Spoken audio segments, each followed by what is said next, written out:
The consumer is not as resilient as they've been in the past. They're more sensitive to prices. Stagflation really induces and is a precondition for a growth recession. You've also got this fact that the world is changing. Economic volatility is so much higher now. The market has shifted completely away from inflation concerns towards recession concerns. For most people, it looks and feels like a recession. This is Bloomberg Surveillance with Tom Keene, Jonathan Ferro, and Lisa Abramowicz. Tom hasn't been this excited for weeks. It's Fed Day. It's Live Fed Day. from New York City for our Yes. audience worldwide. Good morning, good morning. This is Bloomberg Surveillance on TV and radio alongside Tom Keene and Lisa Abramowicz. I'm Jonathan Ferro. TK futures up 1%. The Fed decides just around the corner. Yesterday was nuts, and today is nutsier. I can't convey, John, the frenzy that you see on the Bloomberg terminal screen. There are so many stories to tie in here, and what it means is I believe it's at 2:30. Chairman Powell's going to do one thing. He's going to try to maintain control of the dialogue. Expected to raise rates 75 basis points. TK, what are you looking for just in terms of the guidance into September? I love what Krishna Guha over at Evercore ISI with Julian Emanuel says. Are we going to see a Volckerized Powell? And this is really interesting, John. Is he going to give us a hawkish tilt? And I'm wondering if he will surprise and walk a bit away from that. I have to say, Lisa, September feels like a long, long time away at this point. Especially because the data is moving so quickly and these earnings have proved to be really inconsistent, not actually showing a real picture that goes one way or another, right? Some have been disappointing, some have been not the worst case scenario. How much does the Fed chair recognize some of the negative data that we've seen? How much does he give a nod to that versus say inflation is still our number one concern, even with job cuts, even with the idea that we face softening growth? So we talk about the data point that is Google ad revenue. That was a sigh of relief, wasn't it? Yes. Everything I've read has just got the R word. Resilience, not recession. Resilience, Bramo. That was true of Microsoft and Google yesterday. And that seems to be the theme, even though they do speak about caution, about ratcheting back hiring expectations, even though they both missed on a number of different items, both came out with projections that really defied some of the worst case expectations. John, I was fired up on this yesterday afternoon. I was really upset about the gloom coverage on this. To me, they're doing fine. And the question is, John, what do you do with foreign exchange adjustments? Strong dollar. Guess what? It affects earnings of U.S. multinationals. Guess what? So what?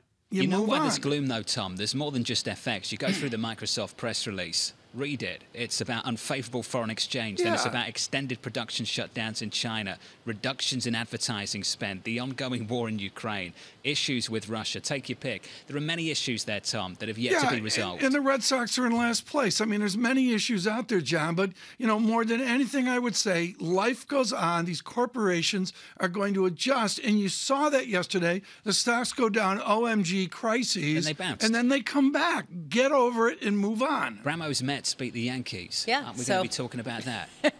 Perhaps. I will say, though, that there is this feeling to me that perhaps some of the bad news has been baked in. If even though, John, to your point, all of those warning signs, and even though you could have found pessimism, the stocks rallied, what does that say about what's been baked into the market?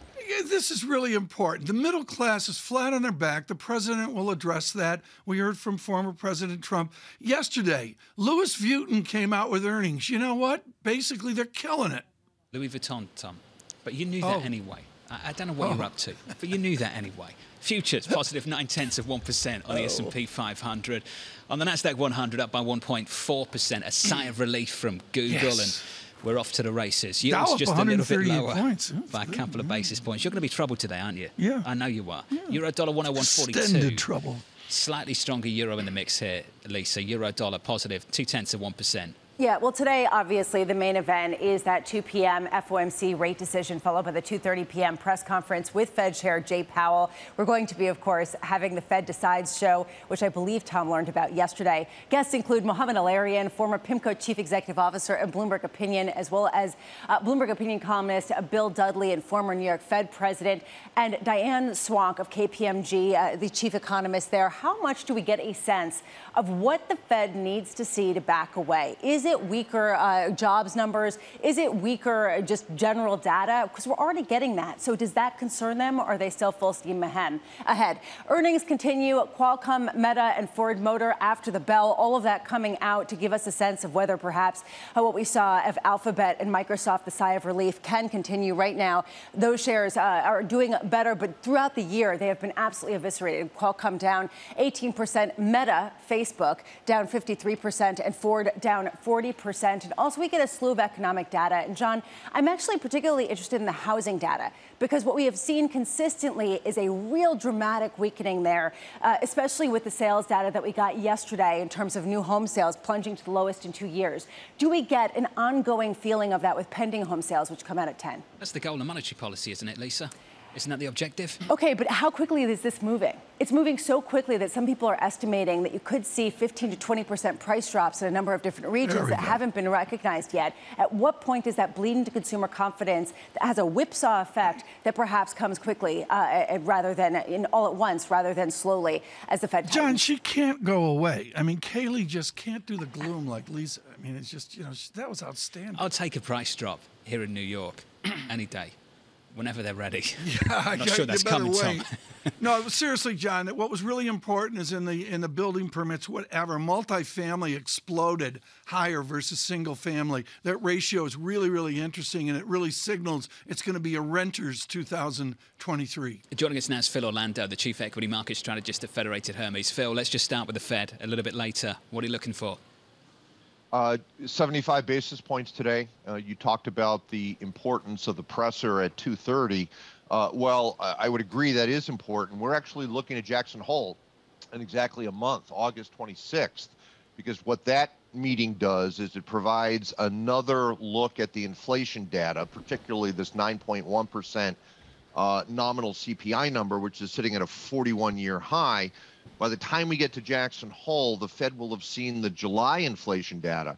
And that, I think, will provide us with better guidance in terms of what's going to happen at the September 21st FOMC meeting and then the November and December meetings to follow. So does the Fed stay, uber aggressive here in terms of withdrawing accommodation, or do they start to downshift to something a little easier? And that's still right now, I think, a very much open question. Phil Orlando, good morning to you. I was doing Wall Street Week for David Weston the other day, and I noticed a handsome Phil Orlando with Lou out about 1997. The bottom line amid our daily gloom is stocks for long term. The Dow was 7,500 in 1997, and we're enjoying a Dow today at 32,000, plus or minus a given bit of gloom. And the answer is there's really no other story, is there? So stocks historically go up and to the right because the U.S. economy, we're the greatest economy in the world. Corporate earnings are positive, and stocks ultimately reflect corporate earnings. So the longer-term story, in our view, is still constructive, still positive. But we thought that 2022 was going to be a difficult year because of inflation, Fed policy, decline in earnings, decline in price-earnings ratios, and so far that's playing out in spades, and we think there's a little more to that over the course of the next couple of months. Phil, what we've seen so far from the earnings has been resilience. We were just talking about that. But if you take a look at the overall averages, it really hasn't been that great. The number of beats is lower than expected, at least lower than historically. How much do you get a positive signal from the earnings we've seen so far? I'm actually disappointed in earnings, Lisa. Welcome back, by the way. Thank you. I guess we were expecting sort of a 4.5% year-on-year number. We're 31% of the way through the earnings season. Earnings are down 3.5% so far. You look at the downward guidance that Walmart gave us yesterday, consistent with the downward guidance that Target gave us a month ago. The trends that companies are talking about, too much inventory, sales are slowing, margins are shrinking, labor costs up, commodity costs up, transportation costs up. Worker productivity hasn't been this bad in something like 70 or 80 years. So the near-term trends are not good. Third quarter likely to be worse.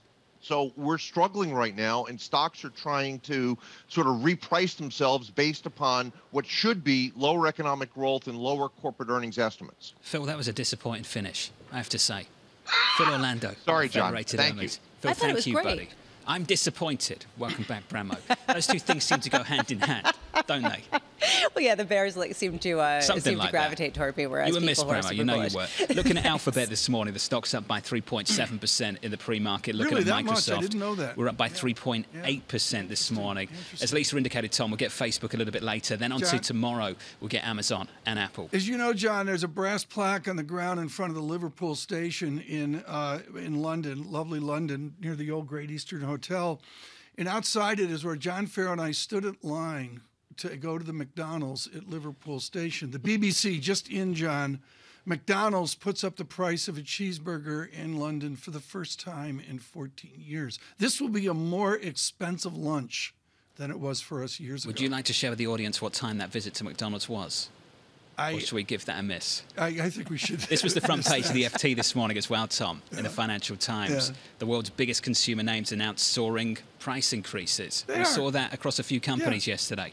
Again, it's a discrimination of individual stocks, and as I suggested yesterday, individual sectors. That's why it's so timely to talk to Chada today from Deutsche Bank. Looking forward to catching up with Binky a little bit later. Lisa, you talked about that yesterday too. This has been a thing for the last year or so. Where's your pricing power? Who's got the pricing power? Yeah, and I'm wondering whether the types of names that we're hearing that have pricing power are indicative of where we are in the cycle. It's Coca-Cola, it's McDonald's, it's Chipotle, it's the lower cost fast food types of places, not necessarily the higher cost places. So how much are people just sort of ratcheting down in terms of how much they're spending and going more to some of these other places, giving them greater pricing power? I know this sounds a little bit derivative, but this is something a lot of people are talking about. Something they're following. Futures positive this morning, up 0.9%. Good morning to you all. If you're not enjoying this, I'm sorry. You've got 10 more hours of it going into a Fed decision and out the other side. Who are you talking to, the audience or us? To my mum, looking for help, some assistance, some support. Futures up 0.9%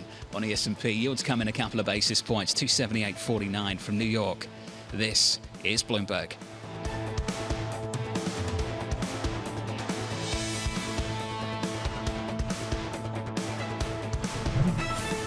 Keeping you up to date with news from around the world with the First Word News, I'm Leanne Gerrans. The Federal Reserve is expected to raise interest rates by another 75 basis points today. Traders will take a close look at the language of the Fed statement to see what it thinks of the path ahead. The central bank is likely to acknowledge there has been recent signs the economy is weakening. Now, Credit Suisse has tapped veteran banker Ulrich Körner to be its new chief executive officer. He will succeed Thomas Gottstein, who's resigning after 2 years marked by scandal and huge losses. Meanwhile, the Swiss bank will conduct a strategic review. We are going to refocus our investment bank into a highly competitive banking business and a much better aligned markets business. This is work under progress, and we will report to the market with the third quarter result. Credit Suisse posted a larger than expected second quarter loss of more than $1.6 billion. President Joe Biden will speak with China's Xi Jinping tomorrow. The call will take place at a difficult juncture for U.S.-China relations. House Speaker Nancy Pelosi's staff has not ruled out that she'll visit Taiwan next month. China has warned against a trip. Beijing considers Taiwan part of its territory. And for the second night in a row, the two Conservative candidates to succeed the British Prime Minister Boris Johnson battled it out in a televised debate. Foreign Secretary Liz Truss and former Chancellor Rishi Sunak clashed again over the economy. Both accused each other of pursuing policies that were morally wrong. The debate was cut short when the presenter Kate McCann fainted. The event organizer says she's now doing fine. Global news 24 hours a day on air and on Bloomberg Quick Take, powered by more than 2,700 journalists and analysts in more than 120 countries. This is Bloomberg.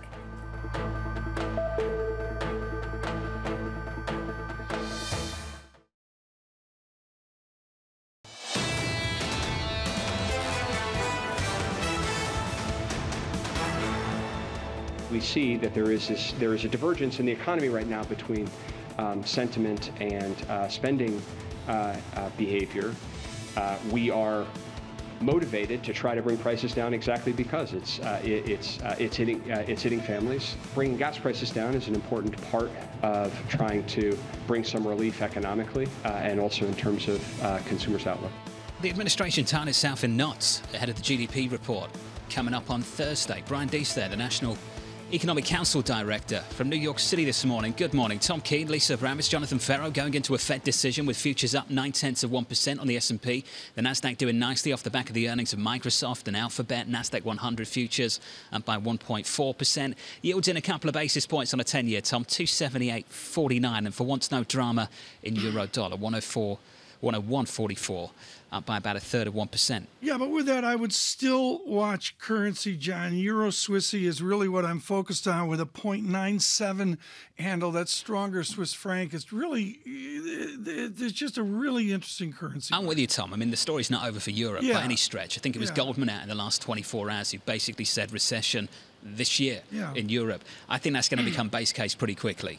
There is a photograph of Dwight David Eisenhower walking with Chiang Kai-shek of Taiwan, and it is a diplomatic Eisenhower trying to traipse through it. Nelson Rockefeller, as vice president, attended Chiang Kai-shek's funeral, and I believe in the middle 70s. But far more, it was a moment that my grandparents talked about in 1943, where Mrs. Chiang Kai-shek spoke before Congress. It was a statement on the independence of Formosa and Taiwan. Anne-Marie Horton joins us now, our Bloomberg Washington correspondent, on a minor affair, which I don't think is minor, Anne-Marie. The Speaker of the House, am I correct, will visit Taiwan? Well, you're not correct in the sense that we don't have a firm confirmation that she will make that stop to Taiwan. But yes, she is planning a trip to Asia in early August. What we do know overnight from Kyodo News is that she's already making her preparations to stop over in Japan. But they'll talk about security concerns. There hasn't been an announcement yet on this Taiwan trip. But it does seem that that is the direction of travel. She was supposed to go in April. Then, of course, she got COVID, so she had to stay behind. But now it's become a really difficult moment for the administration. The president was very direct, saying the military says it's not a good time to visit Taiwan. But now she's almost being pushed to go by her Republican colleagues. Even Kevin McCarthy is saying we should make it a bipartisan trip. But at the same time, China is saying that they strongly are against this and they are making preparations for it. Is this ad hoc? Is it her alone planning this trip? Well, we don't know exactly who should be traveling with, but yeah, she would be the most senior member going, and it's a Speaker Pelosi trip to Asia. Anne-Marie, how does this set up the call with the President of the United States and Xi tomorrow? How's this going to go? It's a lot of tension right now between Washington and Beijing. This is obviously something that is going to irk Xi Jinping. I mean, we discussed it on this program. I think sometimes what gets lost in American media is what's actually going on in China. There could be a lot of deflection here about this trip, about Taiwan, about the Taiwanese Strait, because of the pressure Xi Jinping is under at home. Look at the news this morning out of China. There's a district off of Wuhan, 1 million people locked down again. They have not moved on from March 2020, and the rest of the world has, and it is crippling their economy. Individuals coming out of college have very limited job prospects. There's a lot of pressure on Xi Jinping, but this does set up a lot of tension for this call on Thursday. The president has been foreshadowing it. Our Jenny Leonard put a date on it. It is happening tomorrow. And, of course, the other big topic is going to be tariffs. Right. That's something that Xi Jinping really wants to be lifted. And Anne-Marie, that's where I wanted to go. How do we dovetail a hardline message that Nancy Pelosi is trying to send with rolling back tariffs from the Trump era, which is what the proposal is currently from this White House? Well, we just don't know yet if they're going to roll back those tariffs. They've been debating it now for months, and there's a number of factors at play as the president tries to make this decision. One, of course, they said they're going to use any tool in the toolbox to bring down inflation. So economists say, let's get rid of some of these tariffs. The second, of course, is his national security team. You have those in the trade world that say we should not be giving China an inch. Also, you take away some leverage. And then, of course, the third is the unions, the labor unions. They do not want tariffs lifted on China. And this is a president who talks about and constantly goes and speaks to labor unions. So it's a difficult moment for them to decide on what to do with these tariffs, but it's something Xi Jinping certainly wants to see out of Washington. Mate, let me squeeze this in. Are we going to hear from Secretary Yellen tomorrow after GDP? We will. Yeah, she's going to give a press conference to the GDP. I imagine she is going to explain what a recession is to the American people, because yesterday Brian Deese said that 2 back-to-back quarters of consecutive negative growth is not a technical recession. So I'd like to hear what Treasury Secretary has to say for that definition. Looking forward to it. AMH, thank you. Looking forward to catching up with Andrew Hollenhorst of Citi. Lisa throwing her hands up in the air about this. They really are tying themselves in knots around a print that might actually be positive tomorrow morning. And they're tying themselves in knots repeatedly, trying new lines, because Janet Yellen was on all the talk shows over the weekend saying the same thing. Brian Deese has been coming out with the same messages again and again. How do you define recession? It's not just a technical kind of definition. It is something else, and we can pinpoint what it is. It isn't working. The R word is still very much prevalent in people's psyches, and so are some of the inflationary inputs that we're seeing that are bringing down consumer confidence. John, our survey is a positive statistic. It is a positive statistic. There are a range of banks, a number of banks who think we get a negative print, but the median estimate is a positive.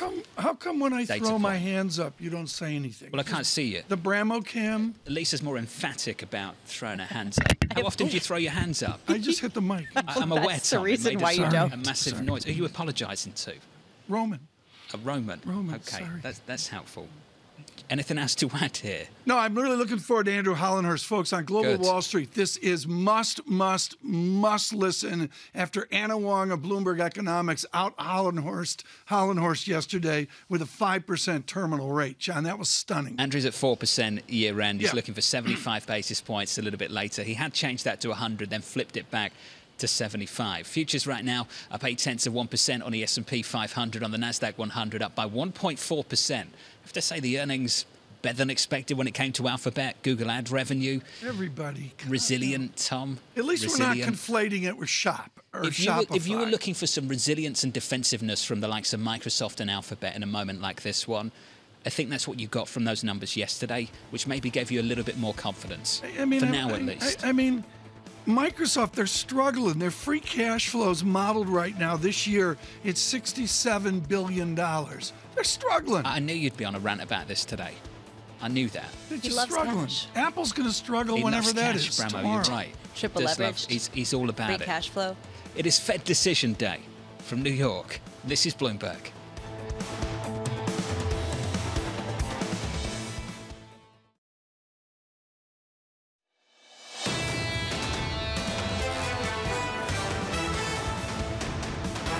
So far, so good this morning. Good morning. Futures higher on the S&P. We're still up speaking. 0.8 It's of great. 1%. Just about. I was characterising our relationship so far this morning, Tom. So far, so good. The Nasdaq 100 up by 1.4%. Two names you need to know, Microsoft and Alphabet. So far, so good. They look pretty decent. Resilient. Resilience seems to be the word I keep hearing again and again. The stock's up 3.6% on Alphabet, on Microsoft up by 3.85. Looking at yields have come in since this Fed met. They've come in a lot. Your 2 years back to 3%, your 10-year sub 280 at 279. And Tom, you've got to remember this equity market bottomed the day after the last Fed meeting. And since then, we've picked up speed. Bill Ackman out on Twitter in the last day said this. I think this is important. The more the market believes that the Fed will immediately reverse course, the less effective raising rates will be in moderating inflation, and the more the Fed will have to raise interest rates. I wonder what that means for communication from this chairman a little bit later in this news conference. It will be interesting. We're going to dive into it now and start our Fed coverage right now. We do this with someone that has led the dialogue. Andrew Hollenhorst, chief U.S. economist at Citigroup, has really been out front on saying this Fed is behind. Let's go, let's go, let's go. Andrew, Claudia saw him this morning in the Financial Times with an absolute tour de force on what she calls the Philip cloud. The math is bad. The Phillips curve doesn't work. Standard UCLA economics doesn't work. Less than 1/3 of monthly core inflation, which excludes food and energy, is due to demand. This is all supply side. There is no increase in the unemployment rate that would produce microchips for new cars, end China's lockdowns, defeat Vladimir Putin, drill oil, and build apartments. Andrew Hollenhorst, why do we need to raise the unemployment rate? I think it's a very difficult situation for the Fed, a very difficult situation for the economy here. And, you know, it may be true that a lot of what has gone on with inflation is due to issues on the supply side, but it's always supply and demand together. And I would say that's the UCLA economics, is that those two forces work together. And we have demand that is outstripping the supply side. So if you can't create more semiconductors, if you can't build more autos, the only way to bring down prices or to not have prices continue to increase is to damp demand. So it's an unfortunate outcome. It's not an outcome I think anybody is pleased that we're dealing with now. Right. But that is the situation, and that's standard macroeconomics. So I'm very surprised to see economists coming out and saying that there's nothing that the Fed can do. We know exactly what the Fed can do, which is to raise interest rates and damp demand. If we get to a Hollenhorst 4%, or Bloomberg Economics' Andrea Wong with a stunning essay yesterday migrating up to 5%, what does that do to the inflation rate? Does that drive us back to John Taylor's 2%? John Taylor's at a school, Andrew, north of Los Angeles. I don't know if you're aware of that, but does it get us back to a Taylor 2%, or does it get us halfway back? I'm vaguely aware of that school. I have some family members who attended there. So, but no, what the issue here is that you get interest rates higher, you tighten financial conditions, you slow down the economy, and then you see how powerful that Phillips curve relationship is. And that's what we really don't have a good sense of. So there I would really agree with the idea that the Phillips curve does not function the way that it used to. We had a very flat Phillips curve, at least up until the pandemic period. If that Phillips curve still proves to be relatively flat, it could be hard to bring inflation back down to 2%. I'm hoping that it's a little bit steeper where we are right now, but that's really something we have to find out. John, that's in cap. We need this as a video for this afternoon when we come back. Get one of the interns on it. Get the intern from UCLA to make the video of what he just said. John, that's the heart of the matter. So, Andrew, let's get to the heart of the matter in this news conference. How is Chairman Powell going to navigate some of this stuff? And to Lisa's point a little bit earlier in the programme, we've been asking this question. How do you expect him to acknowledge some of the weaker data points we've already seen? What a tough job for Chair Powell this morning or this afternoon. Tomorrow we may get Q2 GDP that we think it'll be slightly positive, but it could be negative. So we could have 2 quarters of negative growth. And then on Friday, we're going to get the employment cost index, which will probably show very strong wage pressure. So you have an inflation situation that, at least in our view, looks more persistent, looks more problematic, and you have growth that's slowing. It goes back to what we were talking about initially, and it goes back to what Chair Powell was talking about at the June FOMC, which is that it is painful to bring inflation down once you have too high inflation. I don't think that he's going to completely stick to that hawkish message from June, like you were mentioning in the market pricing. Maybe the peak hawkishness in terms of perceptions was in June. I think there does need to be, or there will be, some acknowledgement of the weaker data. That could sound a little bit dovish at this meeting, but I would look at that more as a dovish detour still on the way to a hawkish destination. Well, let's talk about that dovish detour. Do you think that the easing of financial conditions over the last month or so will become problematic? I think that's what the Fed is trying to figure out now. We had a very swift tightening of financial conditions, and really it takes months, if not quarters, for these financial conditions to kind of work their way into the economy, slow down demand, and then eventually affect inflation. So the idea that you're going to see financial conditions tighten and in the next monthly inflation report see some kind of effect, I think that's really fanciful thinking. So if financial conditions have eased a little bit now, but they tightened significantly before, again, it's a reason for the Fed to maybe take a breather at this meeting and not push further on in the hawkish direction. I think eventually they'll need to, but I don't know that they'll be particularly concerned that financial conditions have eased in some ways since the last meeting. Andrew, it's so difficult for a Fed at a time when no one can predict the future and economists are very split on where things are going. So perhaps it's more instructive to understand the parameters of risk, which risks the Fed views as the most likely. Is the risk of them tightening too quickly now and having to cut rates bigger or smaller than slowly and steadily raising rates? This seems to be underpinning a big debate that the market has weighed in on, basically saying that they are going to cut rates next year and it will be net beneficial for markets. Right. So I think that is what markets are starting to price, is that the Fed will have some kind of a pivot. And I don't think that we're going to see that pivot from this Fed. Really, we have to hear more about the Fed's reaction function, exactly how they plan to address too high inflation. If I take Chair Powell seriously, the rhetoric at the June FOMC was that inflation is the #1 issue this Fed is trying to address, and that Powell is willing to do the difficult things like a former Chair Volcker did to bring inflation down. And it really is that commitment to bringing inflation down that does bring it down. If the market starts pricing, and I think it's beginning to, that this is a Fed that's not committed to bringing down inflation, that this is a Fed that's going to pivot to more dovish policy before you've brought inflation down, That's a real issue for the Fed. So they do need to get ahead of that at some point. Do they do that at this meeting? Do they wait until Jackson Hole or September meeting? I think that's where the kind of tactics come in. But in terms of the longer term strategy, there has to be that commitment to fighting inflation. Andrew, this is hinged on the belief that seems to be the consensus right now in markets, that the bigger risk is the Fed not raising rates quickly enough and allowing inflation expectations to become unhinged. Julian Emanuel yesterday of Evercore came out and said it's actually the opposite that is the bigger risk, that if the Fed raises too quickly now and then has to cut next year, that is the key that will cause inflation expectations to become unmoored. Why do you disagree? So I think that the risk that the Fed is facing is not hiking fast enough. If you don't hike fast enough, then you get higher inflation that becomes embedded in the economy, and it becomes that much more difficult to bring it back down. And you may need an even higher unemployment rate to bring it back down. So if you're a Fed who cares about inflation or cares about unemployment, the right thing to do is to address inflation head on. This is the lesson of the 1970s. In the 1970s, we had various scenarios where Fed officials thought that the economy had slowed down enough. They took their foot off of the gas pedal, or maybe we would say the brake in terms of the economy. And then you saw inflation pick up again and become more and more embedded in the economy. So that's exactly the scenario that I think this Fed is trying to avoid. Andrew, just quickly, is this the final 75 basis point hike of this cycle? I don't think so. I think we're going to see strong enough inflation between now and September for them to go 75 again in September. Wow.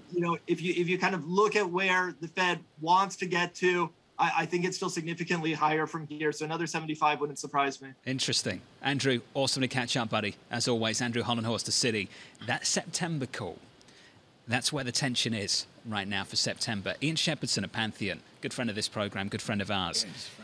Said this coming into today. The Fed is boxed into a 75 basis point hike. The latest inflation data likely will keep the talk hawkish. Things will change by September, Tom, he says. But Chair Powell can't claim victory yet after the transitory debacle. That was brilliant with Andrew. And, I'm going to go to Ed Yardeni, who I thought was brilliant. And Ed Yardeni's a very different Yale economist from what we've got from Claudia Sahm from Michigan. But, John, the Sahm-Yardeni attachment here, that, they're going to raise rates, and then what?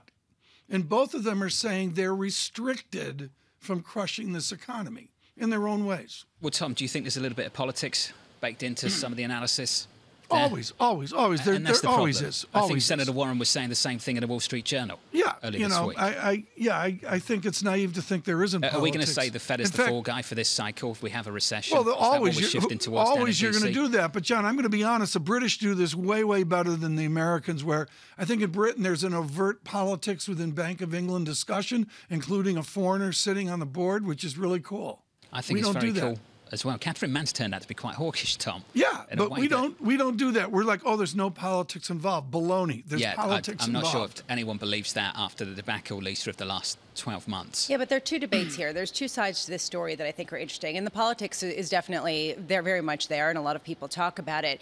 But there's this idea that it's worse to torpedo economic growth by raising rates too quickly. That's the Warren camp, the Claudia Sahm camp, versus there's a risk of not going hard enough and allowing inflation expectations to become unmoored. These are the two camps battling it out at a time that feels unprecedented, certainly in recent history. The political environment in Washington around this Fed is going to get much harder when the data shows much more weakness, Lisa, which again introduces this bigger call in September.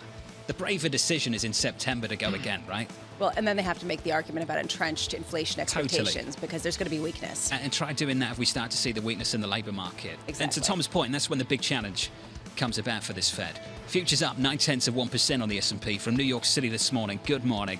For our audience worldwide on this Fed day, this is Bloomberg Surveillance.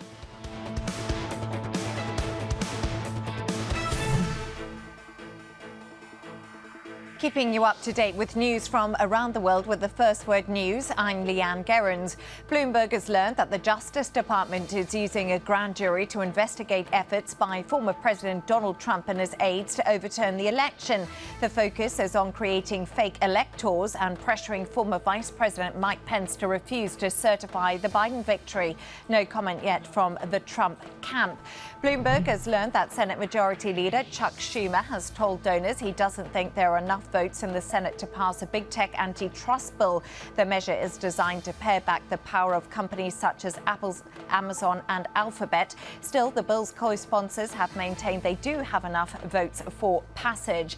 Mercedes-Benz has raised its outlook thanks to resilient sales of new high-price models. The world's biggest luxury car maker now expects profit to be slightly higher than last year. We spoke with Mercedes CEO Ola Källenius. We're watching inflation. We are, of course, watching central banks' reaction to that inflation with interest hikes. So it's something that we have to be mindful about. So far, we have not seen any reduction in demand for Mercedes. So demand for us currently is strong, but it's something that you have to have in mind and see how things develop into next year. Meanwhile, Mercedes says its deliveries fell 7% in the second quarter because of a lack of chips and other logistical issues. Global news 24 hours a day on air and on Bloomberg Quick Take, powered by more than 2,700 journalists and analysts in more than 120 countries. I'm Leanne Gerrans. This is Bloomberg.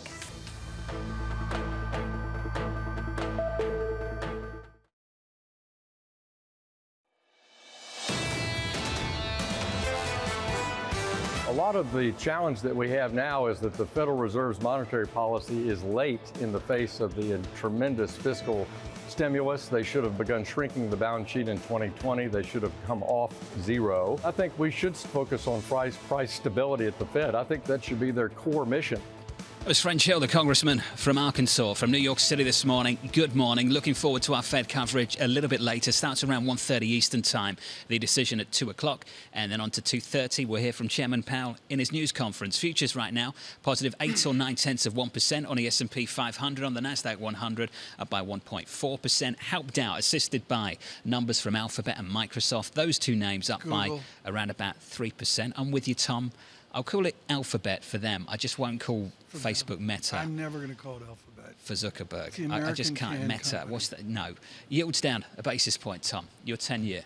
279.59. What did Andrew Hollenhorst, the city, say moments ago? He said he's looking for a dovish detour, but ultimately a hawkish destination. Absolutely fascinating. It's just been a wonderful show so far this morning, folks, with this news flow. And I can't say enough about the quality of conversation, discourse we're going to have at our Fed show this afternoon. It's just really, really looking forward to that. Diane Swank will be there with a pulse of the American economy. What we do is, when required, we rip up the script. We're going to do that now with a clinic on the toughest political environment in America. It's Gina Raimondo's Rhode Island, where the knives are out always. There's 3 Republicans. They live down in Newport, down on Mansion Boulevard. And other than that, it's a Democratic Party war zone. Wendy Schiller is director of the Taubman Center for American Politics at Brown University. And she carried the train of the entering conservative Nancy Pelosi at the Brown University commencement back in May, where Speaker Pelosi said to the liberals of Brown University, hold on to your hope. Wendy Schiller, right now, Speaker Pelosi, the tough girl out of Baltimore, has to survive Taiwan. How does she do that? Well, she navigates it the way she's navigated everything else. I think she tries not to say anything too inflammatory. I think there's a lot of pressure for the speaker to break from Biden symbolically. And this may not be the best thing for American foreign policy. That's at least what the Biden administration is saying. But essentially, from now until November, you'll see increased separation between the Democrats who are out and about wherever they are and the president of the United States. I mean, with his approval ratings, you just have to cut the cord. And this is a very public way of cutting the cord. Wendy, let's cut to the chase, and I can do this with your definitive textbook on American history. Here's the angle. The president's a fossil, I'm a fossil, and guess what? Speaker Pelosi's a fossil at 82. Was she fragile when she visited Brown, and can she be strong when she visits Taiwan? She was not in the least bit fragile. This is a woman who we have these very famous hills. They're not San Francisco, but they're pretty high hills. She went up and down them in heels that I wasn't even wearing that day. She is tough, energetic. There's nothing fragile about her at all. But you're raising an incredibly important point, Tom, about politics in America now. When people, and not even young people, not even 20-year-olds, when 40-year-olds look at the leadership of this country, they see 80-year-olds. It's one thing to see someone who could be your parent. It's another to see all of your grandparents and your great uncles and aunts running the country. And I think it contributes to the divide, and it contributes to the lack of trust or faith or confidence in the future and the leadership of the country. There is just too big a generational divide right now between the people who have the power and the vast amount of people who are living under that power. When you talk about the divide, I want to go back to something that you were saying at the beginning, where you were saying that this is a very public way for Nancy Pelosi to create a divide with his current sitting president, and that's going to be a theme among Democrats because of his approval rating. How much does that undermine any ability he has, especially heading into this call tomorrow with Xi Jinping, to make bold moves either internationally or nationally ahead of the elections? Well, I think the United States always has the force of its defenses and its military and its economic power. And I know that the economy is struggling, but we always have that on the table. So I don't think you ever walk into a call or a room with no leverage. But certainly to say that we will pass legislation or that he can get Congress to do something, I don't think that's credible at this time. At the same time, we are looking at especially this economic backdrop that you're talking about. Tomorrow, Janet Yellen's going to be giving a speech after we get those GDP numbers that could potentially point to a technical recession. What do you think about the messaging so far of what a recession is, what it isn't, technical versus real? I think voters care about how much it costs to fill the gas tank and whether they can go on vacation for the rest of this diminishing summer. They care about now their air conditioning bills given heat waves. They care about filling their grocery bags. That's what they care about. And consistently, elite messaging and elite conversation seems to be further, again, away from what people basically are experiencing. Whether you define it as a recession or not, if it's more expensive for me to do things, and I'm starting to worry about my job, that's what matters to me when I'm considering my assessment of politicians. Wendy, thank you. Wendy Schiller of Brown University. Lisa, we heard that a lot in the last day or so, that if you're explaining, you're losing. They're doing a lot of explaining. And to Wendy's point, there's a lot of people that feels like we're already in a recession. You see it in some of the consumer confidence numbers. They're in a tricky spot right now. I think everybody would agree. They do seem to be kind of scrambling, and they have been for the past few months. We heard that with the gas prices messaging, and now they have gotten a decline in gas prices. It's a really perilous message to hinge yourself to ahead of this midterm, considering that it's potentially affected by external factors. I do wonder, though, if they say this is not a technical recession, this is a strong economy, if they're basically telling the Fed, so go ahead and kill it. So basically go ahead and raise rates as much as you can. Secretary Yellen has a point when it comes to the labour market. Tom, we're still adding 200, 250, 300, 350,000 jobs every single month. Unemployment's at 3.6%. The thing we're all focusing on is whether the weakness we're starting to identify in housing and other places, reflected in falling commodity prices because demand is starting to come off.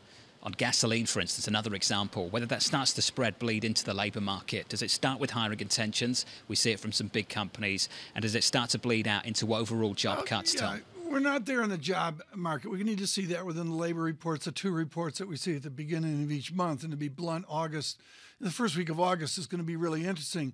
John, what it amounts to is the percent of your paycheck that's going to things inflated. And for a huge body of the middle class, that was a chunk that was painful before, always by definition, but now it's ever more painful. What would you suggest? It's gone from 40% to 60% of a given paycheck? That's unacceptable. The statistic I keep going back to is the work of Bank of America from their card spending data, Tom. Low-income groups, 10% of their monthly spend is now going on gas and gas alone. 10% of their income. Yes, but it's even food with all the substitutions we're seeing there. McDonald's talked about that yesterday. But to me, John, and I mentioned this earlier, next year is a year of debate about rent, multifamily, and the housing crisis in this country. We're focused on 3 zip codes in New York. And I mean, John, I haven't been down to your zip code, I think, in 3 years, but it's the same. I saw you down there a couple of months ago. It's all the same. Please, John, don't ruin the image. But it's all the same, and the coast to coast rent's what it's about. Look at the rent lift in Phoenix, which is cheap. Tom, it's crushing. It's crushing, and Lisa's talked about it a few times. That speaks to the stickiness, perhaps, of inflation, given shelter costs. And that speaks to a Federal Reserve that's going to keep on hiking. My debate with Holland potentially into economic weakness. John, with the Holland horse, it's you go from 9% down to what? Going to 5% is not acceptable. It's not going to get it done. Yeah. Futures higher by 0.9% from New York. This is Bloomberg.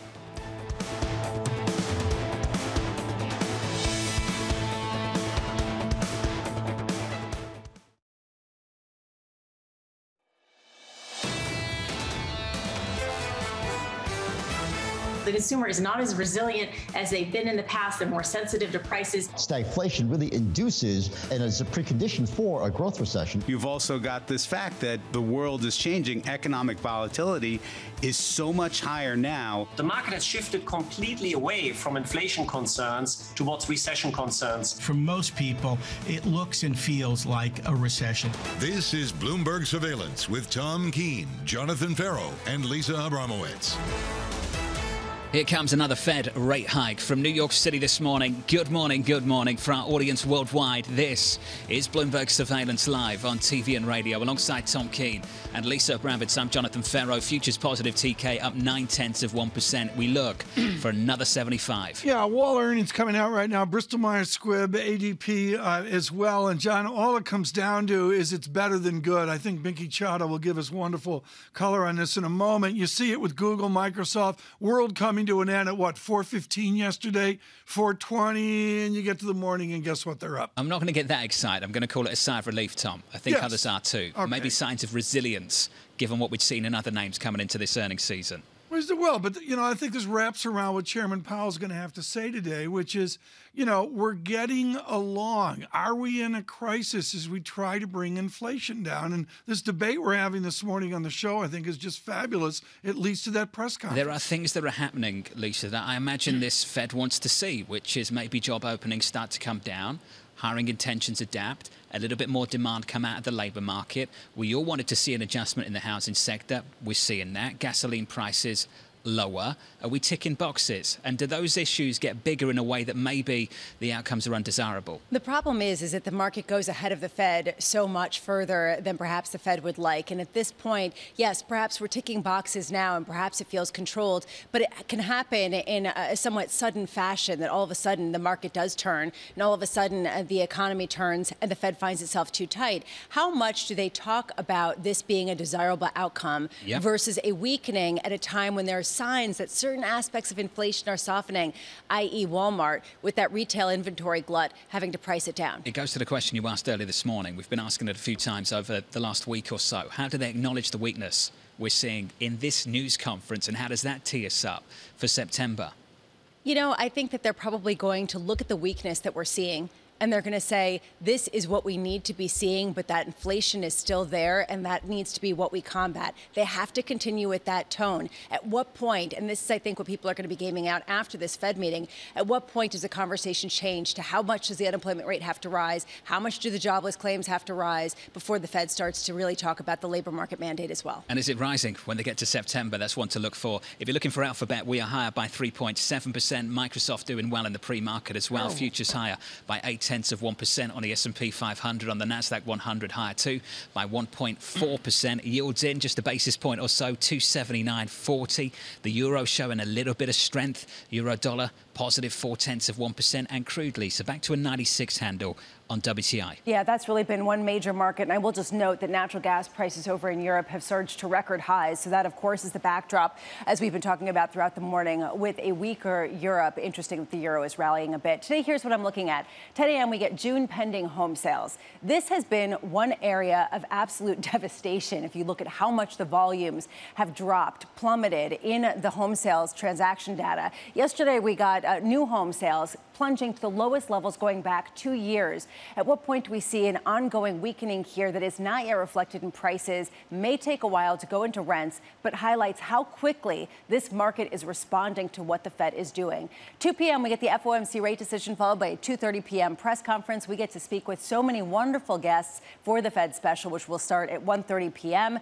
Mohamed El-Arian, William Dudley, Diane Swank, all joining us to really parse through what we should be looking for and really what the Fed is trying to say, because we have known that some of these commentaries have been more accurate than the market immediate reaction, the knee-jerk reaction, which has tended to lag behind the realization that comes several weeks later. I'll just say that. Earnings do continue also after the bell. Qualcomm, Meta, Facebook. I will do this for you, John. And Ford Motor, we have seen a complete sell-off. How much has been already priced in? And I think that is really the key, John, because we aren't hearing the best news out of these earnings, right? I mean, these are not stellar earnings. There have been a lot of beats that have been below average if you look at historical quarterly earnings periods. So at what point are we just seeing a market saying, okay, at least it's not the worst case scenario, so we can start buying again? Yeah, Facebook has been an ugly story. That's why it's down by more than 50% year to date. Bramo, thank you. Binky Chana joins us now, Chief Global Strategist and Asset Allocation Head at Deutsche Bank. Binky, you're asking an important question. Are we seeing signs in this earnings season of rising corporate risk aversion? What do you see, Binky? So far, I wouldn't, characterize the earnings season as showing sort of widespread or broad-based signs of corporate risk aversion. But, if you take a sort of wider look as to whether we are going into recession, what I would argue is, pretty surely we are doing so, but we're doing so, pretty slowly. So I put it as pretty surely, but slowly. As far as earnings are concerned, we are coming in, right now, as of yesterday evening, at below average beats. I think you got to keep in mind that S&P 500 earnings almost always beat by about 5%. We're running at about half of that right now. And of course, that's going to sort of keep changing. Right. But I would say, the important thing to keep in mind here, since we are talking about recessions, we are concerned about declines. This is really the first quarter in 2 years that, while the headline number looks fine at 6, 7, 8% growth, a lot of that is just simply coming from energy, which we all know all about, from oil prices. Right. Ex-energy earnings are actually down for the first time year on year. You look at it sequentially on a seasonally adjusted basis, they're down by a good 3 or 4%. Okay, Binky, what's so important here is you and I could talk for 3 hours about this and never run out of questions and insights on this. I want to cut to the chase, which is sector analysis over the next 3 years has to be absolutely critical. How do you choose which sectors to go into? You're at a table with Folkert Landau. He's foaming at the mouth about a need for a weak dollar. Somebody else is nuts about foreign exchange. All this other noise right now. Forget about it. Mm-hmm. 3 years out, how do you choose which sectors win?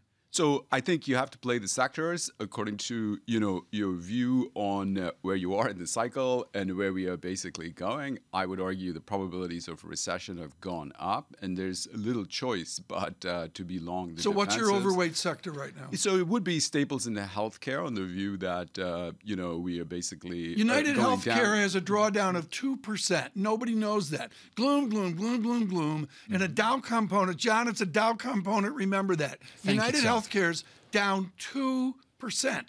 Yeah. I mean, that's the resilience, right? Yeah. It is, but, I think you have to keep in mind also that, your question, Tom, was over the next 3 years. So Please. I would definitely not keep it stable in terms of, your sector preferences. I think it's important to keep in mind also that everything goes down in a recession. It's just sort of a question of, when in the cycle. So staples and healthcare hold up pretty well, but they do go down. And if you look at sector performance across recessions, actually, yes, the defenses outperform, but they outperform relatively modestly because eventually they do sell off too. Binky, I want to just double down on something that you were saying that I think is truly fascinating, that it's going to take more than just misses or not as big beats as people expected. It's going to take that caution from the C-suite to really drive valuations lower and cause a bigger sell-off. So at what point do we know we've seen that caution? I mean, Ford's cutting jobs, Shopify's cutting 10% of their workforce. We're seeing Microsoft, Google, everyone is basically ratcheting back their hiring expectations. At what point does this qualify as caution? Yeah, so, I would tee off sort of on a remark that you made earlier, which is that, things can happen kind of suddenly. The way I would characterize it is that recessions are really, inherently sort of nonlinear events. Many of the things that you mentioned, I would say, are sort of, pieces of cautious news. It hasn't sort of piled up into one. But there's plenty, sort of negative, and that's why I say, we're definitely drifting down as far as the economy is concerned, but we're doing so sort of slowly. And and obviously it means, you're vulnerable to a negative shock, but it also means that the inherent dynamics at some point, somebody bigger moves in terms of an employer, some idiosyncratic shock perhaps, and that gives cover for, other people to move. So far it's slowing down in hiring. It's modest layoffs. It's not some big sort of non-linear event. But everything is pointing in the direction of us going into a recession, and I would say the probabilities are basically rising. Slowly but surely, or surely but slowly, as you said, Binky. Surely but slowly, Binky, yes. awesome to catch up, buddy, as always. Binky Chandler there of Deutsche Bank. Just work the numbers for you, TK. Apple's market cap is 5 times bigger than United Health's, yet on the Dow, United Health has an 11% weighting, and Apple has 3%. It's amazing, yeah. Weighting. Yeah. I mean, doesn't that just defeat your own argument? No. I think it's a Dow component, and it's a good and beautiful thing. The biggest weighting on the Dow, United Health is. What's really stunning about this, John, is United Healthcare hasn't pulled back like Apple. I get it. So the 10-year annual return on UNH is a stunning 28%, where Apple's 22%. I mean, how many people watching this, listening to this, would say a boring hospital company is going to outperform Apple? Nobody believes that except Bikram Chadha. Well, perhaps in this environment, yes, Tom. I think that's the issue here. And to Binky's point, slowly but surely, or surely but slowly, going into a recession. And his sector picks were pretty defensive, Tom. Yes. Based on that. Yes. Staples, healthcare. Yeah, they're all Dow components. It's kind of what you'd go to. Okay. Are you passively allocated to the Dow? Are you like the only guy? I am I'm in the Chadha Dow Jones Industrial Average Fund with futures up 113. I guess we haven't had this argument for a month, so it's been hours. Futures up 0.75% on the S&P. Bramo, you're meant to step in and stop this stuff. No, I'm enjoying it. On the NASDAQ, up by 1.3%. How do I stop a Dow argument? That's just an unstoppable force. Facebook coming up a little bit later after the bout. Then Apple and Amazon coming up tomorrow. Facebook. Thank you, Tom, from New York. This is Bloomberg.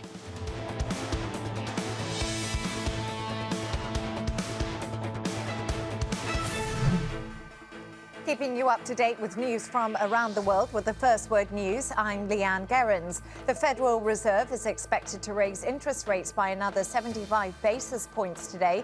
Traders will take a close look at the language of the Fed statement to see what it thinks of the path ahead. The central bank is likely to acknowledge there have been recent signs that the economy is weakening. Now, President Joe Biden will speak with China's Xi Jinping tomorrow.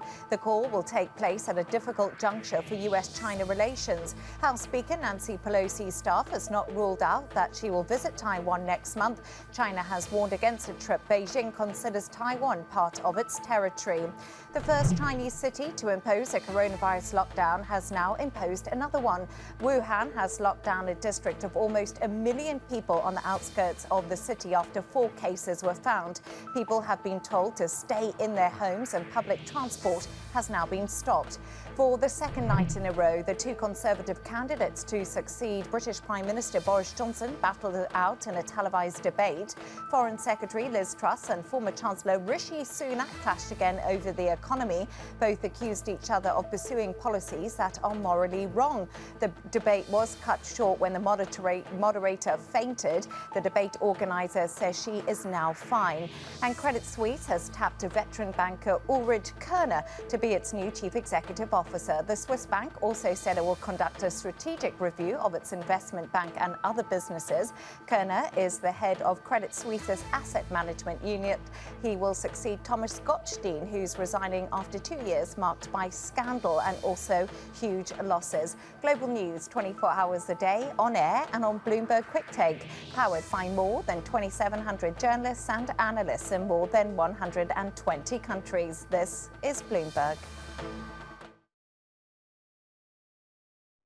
Everyone's looking for another rate hike today. Central banker is basically going to take a sledgehammer to inflation. But will the Fed be able to steer clear of a recession? We've got inflation, we've got a bit of a weakening labor market, and we have concerns about recession. Trust Bloomberg for the fastest coverage and exclusive analysis. This year's people that are calling for inflation peaked are last year's people that called inflation transitory. Bloomberg Surveillance, the Fed decides, today on Bloomberg, your global business authority.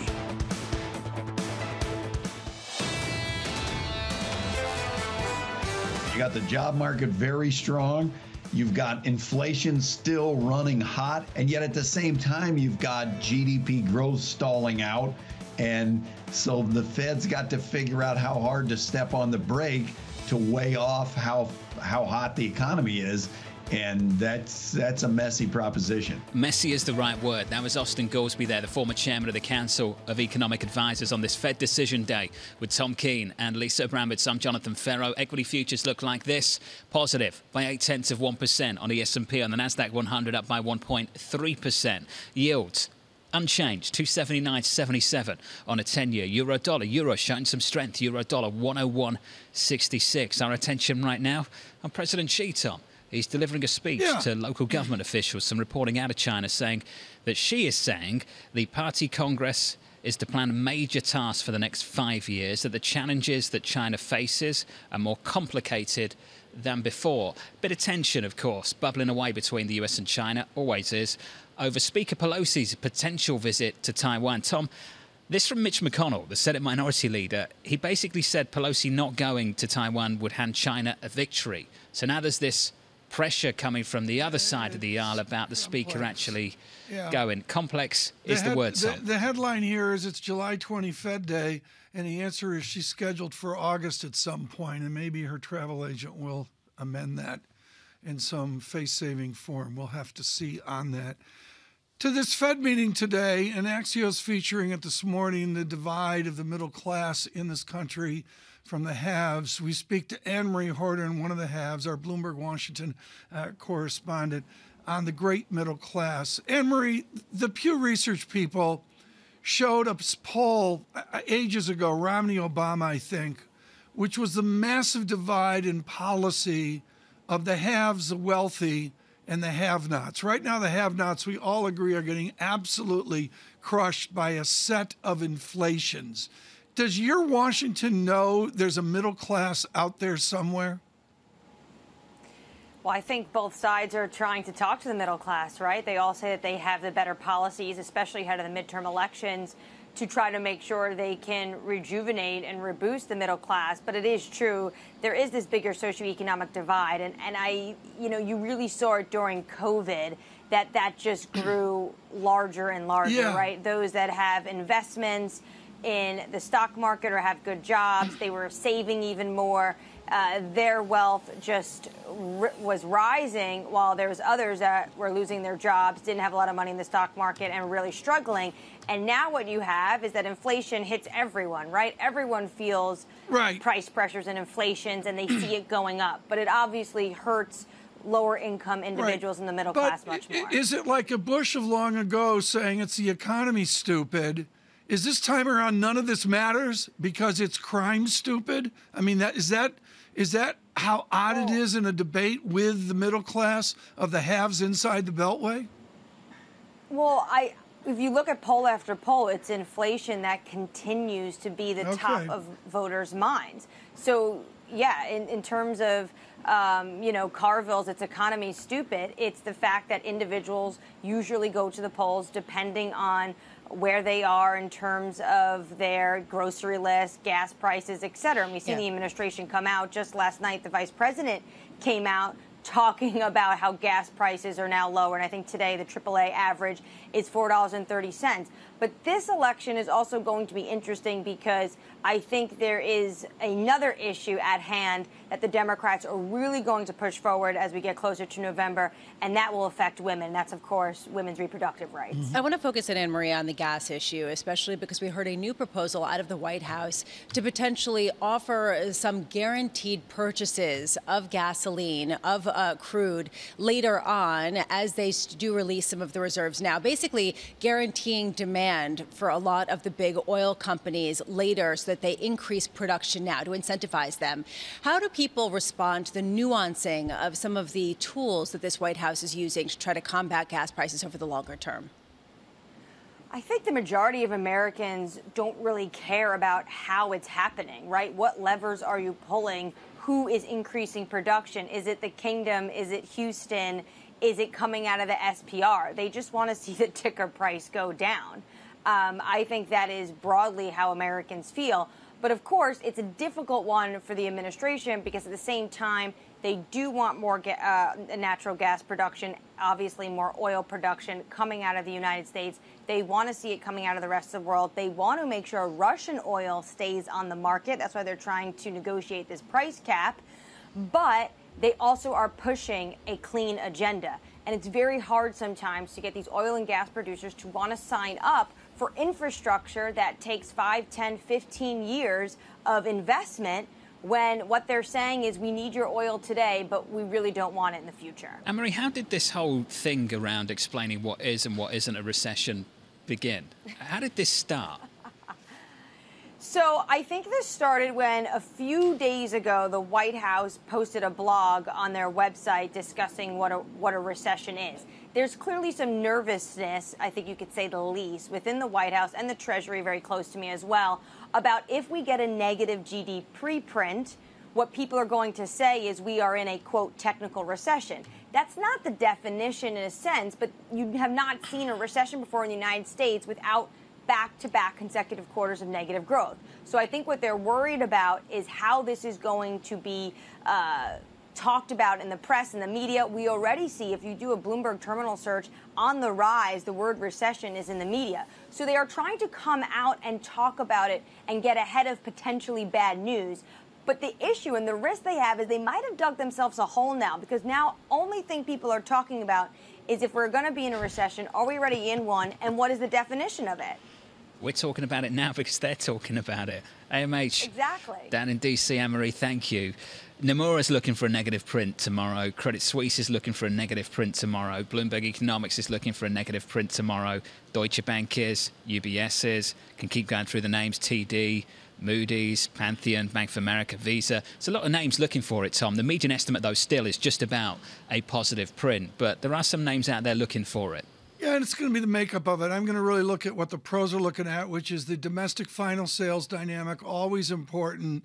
But what we're hearing from pros is it's esoteric. The inventory build could be the swing either way. Underlying domestic demand, Lisa, what does it look like? And is it getting weaker relative to where it was? And honestly, how are they going to really position this if you're starting to see housing prices and housing rents climb so significantly, and if the people are facing just bills that are unaffordable based on their pay raises? It's brutal for a lot of people. Futures right now up 8 or 9/10% on the S&P, on the Nasdaq up 1.4%. Here comes another cut. JP Morgan now seeing a recession in Europe after Goldman now sees a recession in Europe coming. The new outlook's just getting slashed by the minute.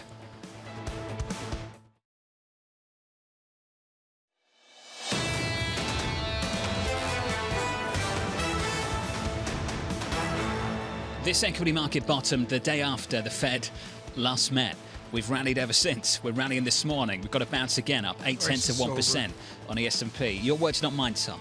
I'm not going there yet. The Nasdaq up by 1.4%, helped out by two names we can build on in just a moment, Alphabet and Microsoft. Bramo's going to go through that for you. In the bond market, yield shaping up as follows. 2s, 10s and 30s looking a little something like this, unchanged on 2s. Coming in a basis point on a 10-year, 279.40. Wanted to spend a little bit of time on Europe. JP Morgan, the latest bank to look for a recession in the Eurozone year-end. Goldman doing the same in the last 24 hours. Here's the quote from them. We now look for a combination of higher European natural gas prices, reduced gas supply, Italian political risk to slow Eurozone GDP. And Tom, when it comes to the euro at 101.60, here's their call for the ECB. They're not looking for 50. In September, they're looking for 2 more 25 basis point hikes by year end. Then we're done. It's the parlor game, and you know the guests we're going to have coming up here is going to lean towards that angle. The raging debate. What's Bill Dudley going to tell us this afternoon? He's going to be with Anna Wong. Let's go, go, go. Hey, Bill's made the point, and Bill's made the point since June of last year. I should stress, Tom, that this Fed's going to have to go further, do more, and go higher than people thought. It's absolutely fascinating. You know, I just can't say enough about how we need to engage the debate to inform people, so you know ultimately they can make investment decisions, Tom, I'm particularly on retirement plans. I mean, I'm not triple leverage cash. I mean, my retirement. You know, I was not going to retire, but I'm considering it now, John, with that resilience. Tom, I think later it's really important to point out that on our Fed show, and of course I'm singing our praises, but we're speaking to two people who were dead on. They were right. Mohamed Al-Arian and Mr. Dudley, formerly of the New York Fed. And that's the beauty of the program coming up. That's okay. Futures, positive 8 or 9 tenths of 1%. A couple of names responsible for that move. Let's get to Bramo for more. Yeah, it has been Microsoft and Alphabet, and the idea that they didn't come out as bad as expected and came out with actually positive forecasts. That's why Microsoft shares up 3.3% ahead of the open. How much does that color this landscape for all of the other firms that perhaps are not as big and dominant as some of the tech giants? I'm thinking of PayPal Holdings. Those shares up 6.7%. Why? Because Elliott Investment Management reportedly, as per the Wall Street Journal, has amassed a big stake in this company to accelerate job cuts. That is the other theme that I am looking for. How many companies talk about job cuts as they take a look at a weaker potential scenario? We saw that from Shopify, which is down 6.4% after reporting earnings this morning. Yesterday, they came out and they said that they were planning to cut 10% of their staff, about 1,000 people. Again, it's the haves and the have-nots. The haves, the Microsoft and the Alphabet. The have-nots, perhaps Shopify, perhaps PayPal. Also, what we are looking for is some of the other companies that are going to be reporting, including Facebook. Fine, I will not call it Meta, although I do like the philosophical kind of environment, John. I do think that, they're onto something with What Meta. are you I think I want to talking just tweak you a little bit and see how much I can Why do you wind like you it up. so much? I just think, it makes me feel existential. Meta is up 2.4%. Again, I really do not think that this is something where we should look at the tick-by-tick movements, but rather what has been priced in already. These shares down more than 50% year to date, so a 2.4% increase, not exactly significant. However, does it indicate that the bottom is in? Is that what basically the market is saying, even though there hasn't been exactly screaming optimism for some of these earnings? Amazon shares up 1.4%. Those shares down 30% or some odd plus or minus year to date. And Apple shares up 0.8%, down about 14% year to date. Tom, how much do we see the resilience in some of the physical goods at a time when Apple is cutting prices in China? To your point, and Louis Vuitton did this earlier on China. I'm sorry, but Apple on China is going to be a complete mystery. Yeah, and how much does this really replicate what we're seeing elsewhere, or is this just a China story? Okay. Well, you're talking, Lisa, Boeing out with earnings. I have no idea what they are other than I can't afford a plane ticket.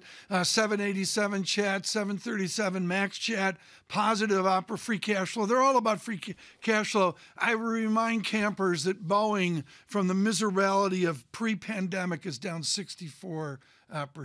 It is not Airbus, to say the least. Right now, we're going to migrate over to yield and what these Fed meetings today and forward mean. And we do that with Bob Miller. He's head of America's fundamental fixed income at BlackRock, on the edge of legendary at Bank of America just a few years ago as well. Bob Miller, you are the perfect one to talk to about the arch Fed debate, that they will act and then they will wait and watch for data, or they will act boldly and move on the edge of Paul Volcker. Which are you gaming that they will do?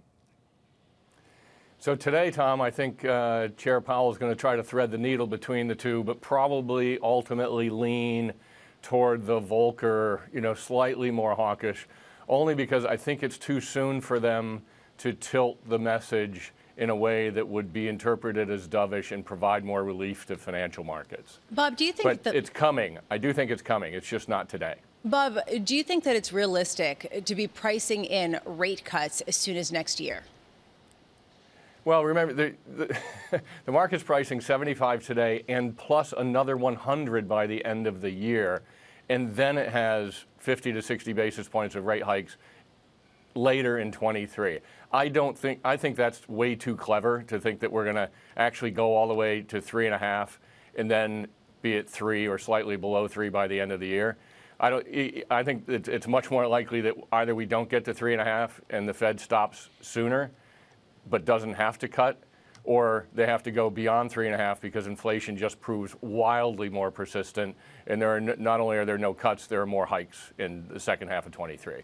But the current curvature strikes me as I think we like that trade. We're taking the other side of that. Okay, so you're taking the other side of that, which means you're going short duration and you're going into the short end. How is that playing out in terms of your investments?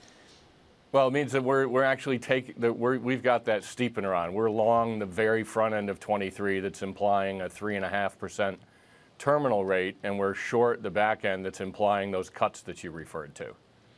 Bob, on the yield, if we get, and this is important to link Fisherian from yield over to inflation, from inflation over to yield.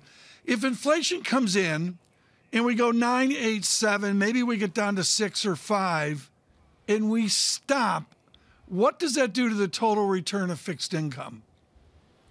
You know, Tom, I think what's good. So first of all, the year-over-year numbers are going to be really tricky over the second half of this year.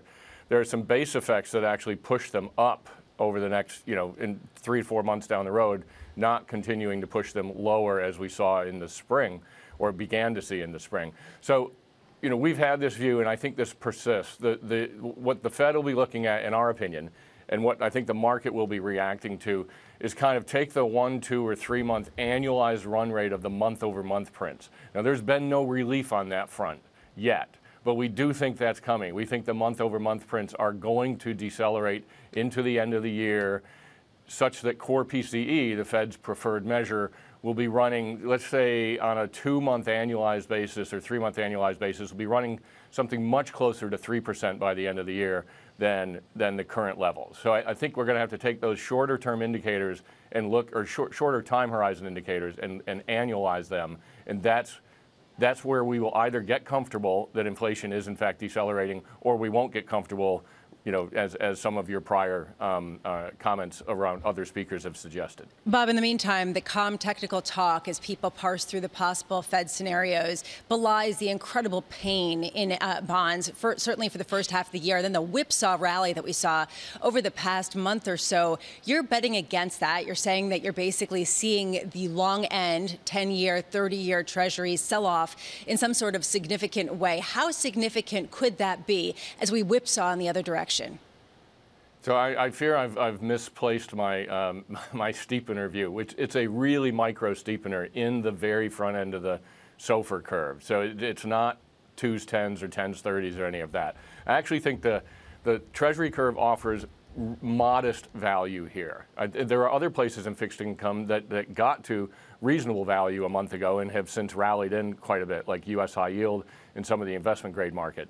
But fixed income started, part of the challenge for this year is that valuations were so rich in 20 and 2021 due to the persistence of extraordinarily accommodative monetary policy that there was no place for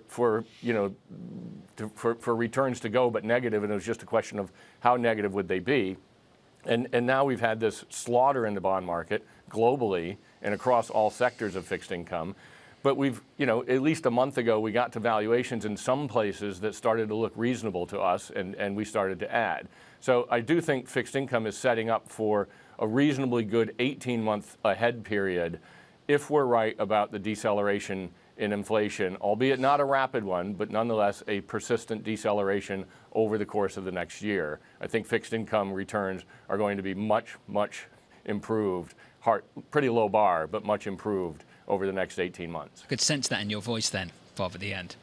Bob Miller of BlackRock. Pretty low bar at the moment because things have been that dire and that tough for so many people. Too soon seems to be the takeaway for the pivot. I'm getting the same message in my inbox right now from George Concalves from MUFG. Too soon to make the pivot, Lisa. We've got 2 more prints, and to Bob's point, we've got the August 10th print on CPI. Yeah. I think the next one's September 13th, then September 21 for the Fed, and let's see what things look like. Okay, but if September is the time to make the pivot, right, is that too soon, right? At what point do you say there's enough data under belt, especially because the big concern out there is that the Fed backs away too quickly and then inflation expectations get unmoored and the market gets even more disrupted down the line? How can you pivot without a constructive real yield environment? That's what Dr. Dudley's going to say. Tom, I'm with you.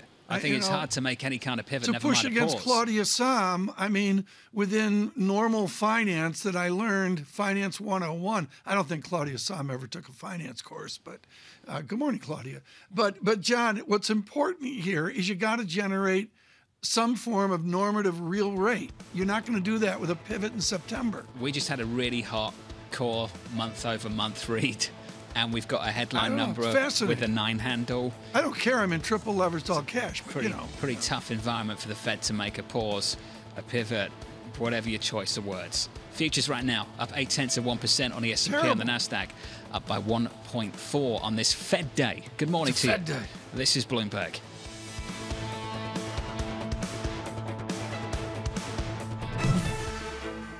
Keeping you up to date with news from around the world with the First Word News, I'm Leanne Gerrans. Bloomberg has learned that the Justice Department is using a grand jury to investigate efforts by former President Donald Trump and his aides to overturn the election. The focus is on creating fake electors and pressuring former Vice President Mike Pence to refuse to certify the Biden victory. No comment yet from the Trump camp.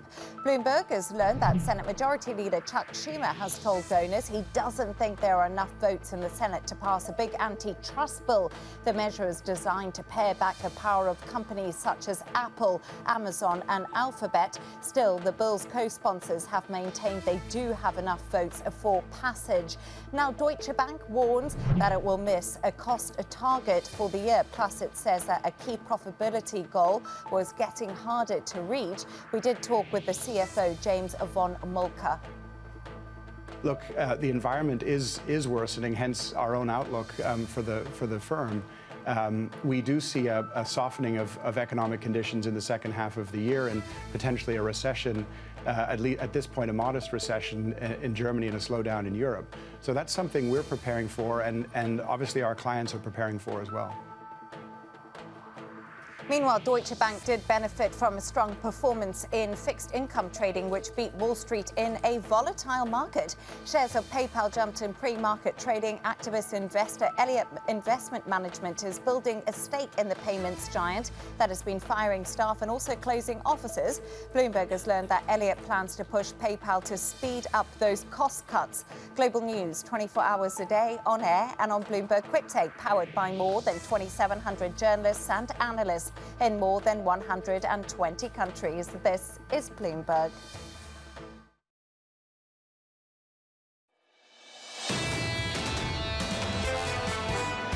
We forecast that growth in the euro area is going to slow down to 1.2% next year in 2023.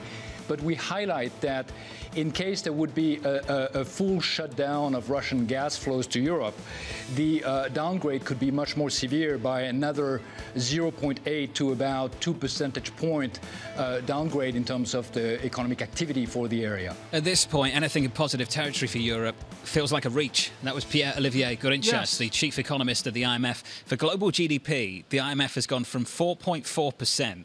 That was the call in January, down to 3.6%. That was the call in April, down to 3.2%, Tom, for this year. You can see the direction of travel here, can't you? Yeah, they're managing it, and there's no question about that. Everybody's doing it. I mean, nobody knows what the future is, but a major shout out, John, to WTO, which was at 3.0 or even 2.8% global GDP, and we all laughed at them.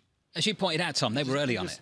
Everyone else has followed. Just absolutely I agree. nailed it. Futures right now up 0.8 TK on the S&P, on the Nasdaq up by 1.4. Tech earnings pretty decent relative to what was expected, and here we are. And when we travel to Morocco for the IMF annual meetings, I think that'll be interesting, John, to say the least. Is that why you put that piece of sound in this rundown? Yeah, that's why I did that. That makes sense now. As well. Interesting, and I'm really going to emphasize here, Nasdaq up 1.40% gets my attention in the heart of earnings season.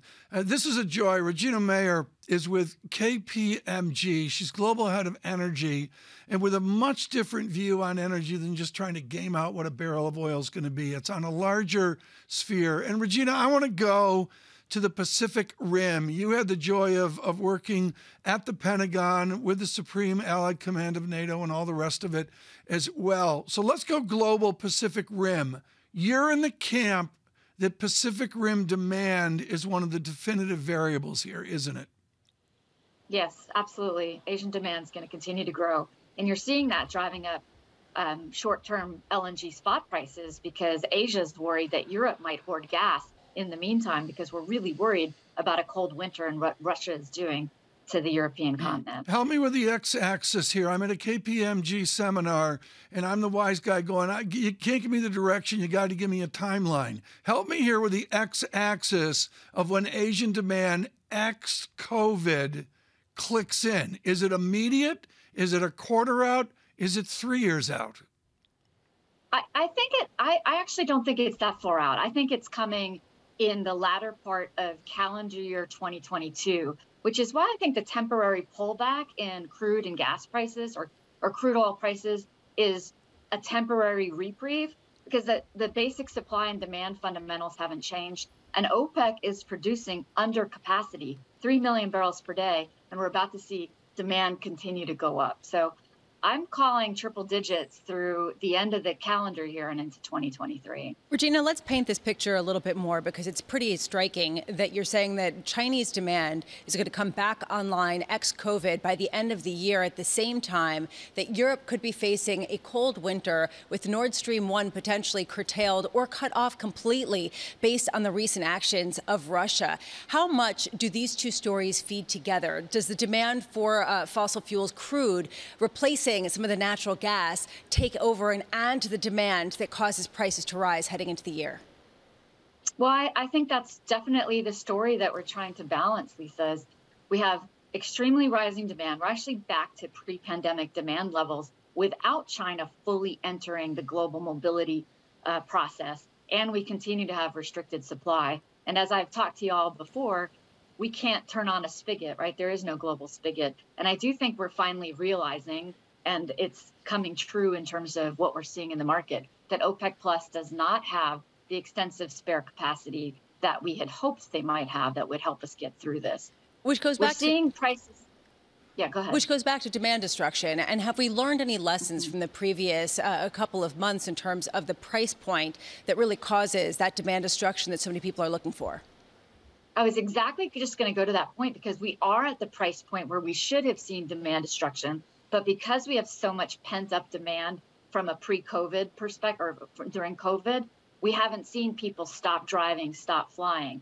Now, there are some economists that say a lot of those tickets were purchased 3 to 6 months ago, so we might actually see the dip in demand that could coincide with Chinese demand coming back into the marketplace, which may give us a bit of a reprieve that could help us as we go into the winter months. But right now, I'm really worried about a cold winter in both Europe and the United States. Regina, you're in Melbourne, Australia, which I believe is distant from Perth. And I look at the gas prices of Perth versus Melbourne, Australia.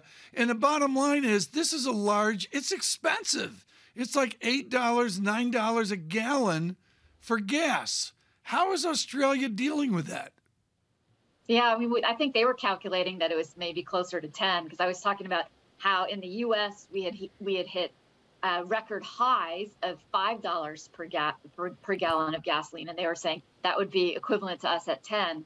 It's they're not even feeling the bite here. I mean, I think we're dealing with wealthier countries that have insatiable energy appetites, and they're able to move around the country and take advantage of what their relative prosperity brings and their relative access to natural resources. So I'm down here proselytizing that the world needs more oil and gas in the short term while we continue to try to drive decarbonization for the planet. We can achieve both objectives, but let's not starve the planet of the resources that we need for societal benefit.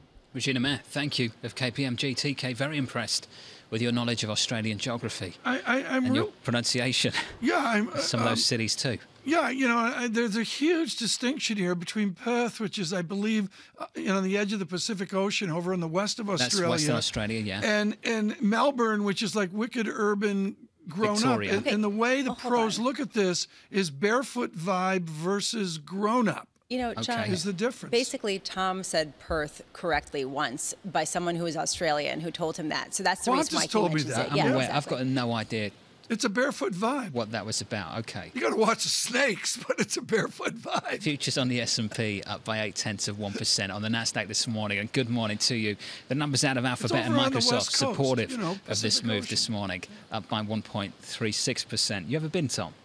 No, I've been supposed to go a couple times, and Redo, keeper of the Amex, has just said no. I made it to Singapore like 3 times, and Redo called me up and said, Tom, it's just not worth doing. It's very cool, Tom. Spent some time in Brisbane and Sydney. I read all of Neville Shute. I feel like I know Adelaide Springs. Okay. A town like Alice. Going to talk about Europe briefly. Euro dollar 101.58, positive 0.4%. We've now got JP Morgan. We've got Goldman Sachs. Bramo calling for a recession year-end in Europe, and that's the direction. You got me on Australia now. All I can think about is let's talk about natural gas. All we can talk about is natural gas. Maybe we can focus on that, because that has been so much of the focus in Europe. You're seeing those prices surge, especially as you do see Russia willing to play politics, willing to use the supply of natural gas as basically a war tool as they try to figure out how to gain some leverage here. I love that you say all we can talk about is natural gas, and there's this echo of Tom talking to himself about parts of Australia. Yeah, Brisbane, Gold Coast, Veronica's. Come on, really get with it, John. TK, I know. It's a barefoot vibe. I've no idea what that means. You want to tell us? I'm not going barefoot in Australia. I don't think you should. Thank you. Spiders and stuff, Tom. Exactly. Yeah, exactly. The important stuff. What's going on?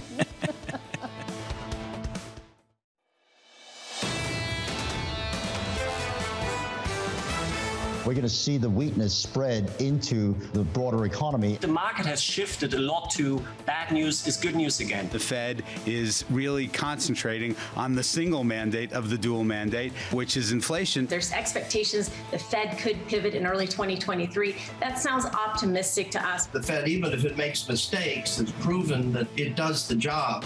This is Bloomberg Surveillance with Tom Keene, Jonathan Ferro, and Lisa Abramowicz. Good morning, everyone. Jonathan Ferro, Lisa Abramowicz, and Tom Keene. Fed Day on radio, on television. Yes, we'll be here for the next 6, 7, 8 hours. Stay with us with a terrific set of guests. Mohammed El-Arian. I haven't talked to Mohammed, John. I think Nixon was president. Mohammed's the great. Jets won. Hey, Tommy called it. And that's the important point about our programming later. We'll catch up with two people who were dead on. Mr. Dudley, formerly of the New York Fed, and we'll catch up with Mohammed too. And Diane Swank on the pulse of the American economy. We're going to do that with Alicia Levine on the equity markets here in a moment. John, the frenzy on my screen is important, and we haven't talked about it this morning. 2's 10's curve inversion does more. It's redoubling down, as Priya Misra talked about a week ago. You've picked up on the tension, Tom, the tension between a hawkish central bank and what's happening with the economic data. The data's getting weaker, Tom. Not in a major way, but slowly but surely we're seeing that. And that was Binky Chadha's point earlier from Deutsche Bank. You see it in claims the last 3 weeks. We see it in housing. We see it in hiring intentions. Will you see it in a more pronounced way as we work our way through the rest of the summer? Let's go to earnings right now as we get ready for Alicia Levine here. I'm sorry, up 1.3% on NASDAQ. Microsoft and Google, they were terrible, John. It was just a mess. The word for Microsoft, resilience. The phrase for Alphabet, a sigh of relief. And that's enough to drive this market high this morning, Tom. If you were getting defensive and you were looking for the likes of Microsoft provide you some resilience in a market and economy like this one, I think they demonstrated against a lot of headwinds, Tom. They can give you that. Likewise for Alphabet with the ad revenue over at Google. I would emphasize, though, and many others have done the same thing, a sigh of relief. I wouldn't say it was emphatic, Tom, more just a sigh of relief. And then you look at guidance out. Boeing's going to have important guidance here, up 3 or 4% today. That's a unique and idiosyncratic story. But Lisa Abramowicz, all of this, and I'm going to go to Visa, which had a killer report along with American Express. It really indicates, Lisa, the two Americas Jerome Powell deals with at 2 o'clock. The two Americas on Main Street, but also the two Americas within the corporate world as well, because there are the haves, which are the biggest and the boldest, and the ones with the biggest cash war chest, as I know that you track, Tom. And then there are those that are more speculative, that have been growing quickly in the pandemic, and you're starting to see them pull back. You're starting to see them cut jobs. How much is that going to be the theme? Because we have heard from a number of companies, how much does that become an escalating trend as the quarters tick on? To get to the data, to get to Alicia as quick as we can, John Ferro, 2's 10 spread, a negative 27 basis points. To me, that's front and center. Equity futures up nicely. That's the story on the equity side. Up 0.8% on the S&P, on the NASDAQ, up by 1.3%. TK taking a look at the 10-year yields, lower by just about a basis point, 279.59. The euro showing some strength going into this Fed call. Euro dollar 101.48, up 1/3%. And I'm getting a ton of emails now, Tom. Here's one out on Twitter. Good day, Jonathan. Tell TK we're waiting for him to come to Melbourne. Great barefoot vibe here, exclamation. Love it. Mark. How much of this stuff am I going to get now for the next 8 John, hours? 7 p.m., 8 p.m. at night. We're out there in the beautiful dark of a Melbourne summer, which is, I think, like January, February. I can't remember. And the three of us. It's the opposite to us, Tom. That's right. It's like, it'd be I'm aware great. we have some audience down there, and good evening to you. Good evening. We could watch cricket and fall asleep. Here's what we're going to do, and this is really timely and important.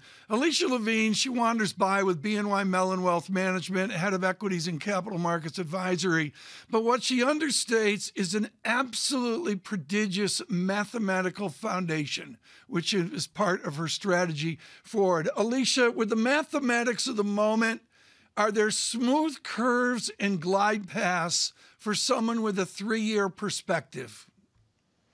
So I wish it were the case, and after the first half of the year, it would be a great thing to have. We just have too many cross currents here.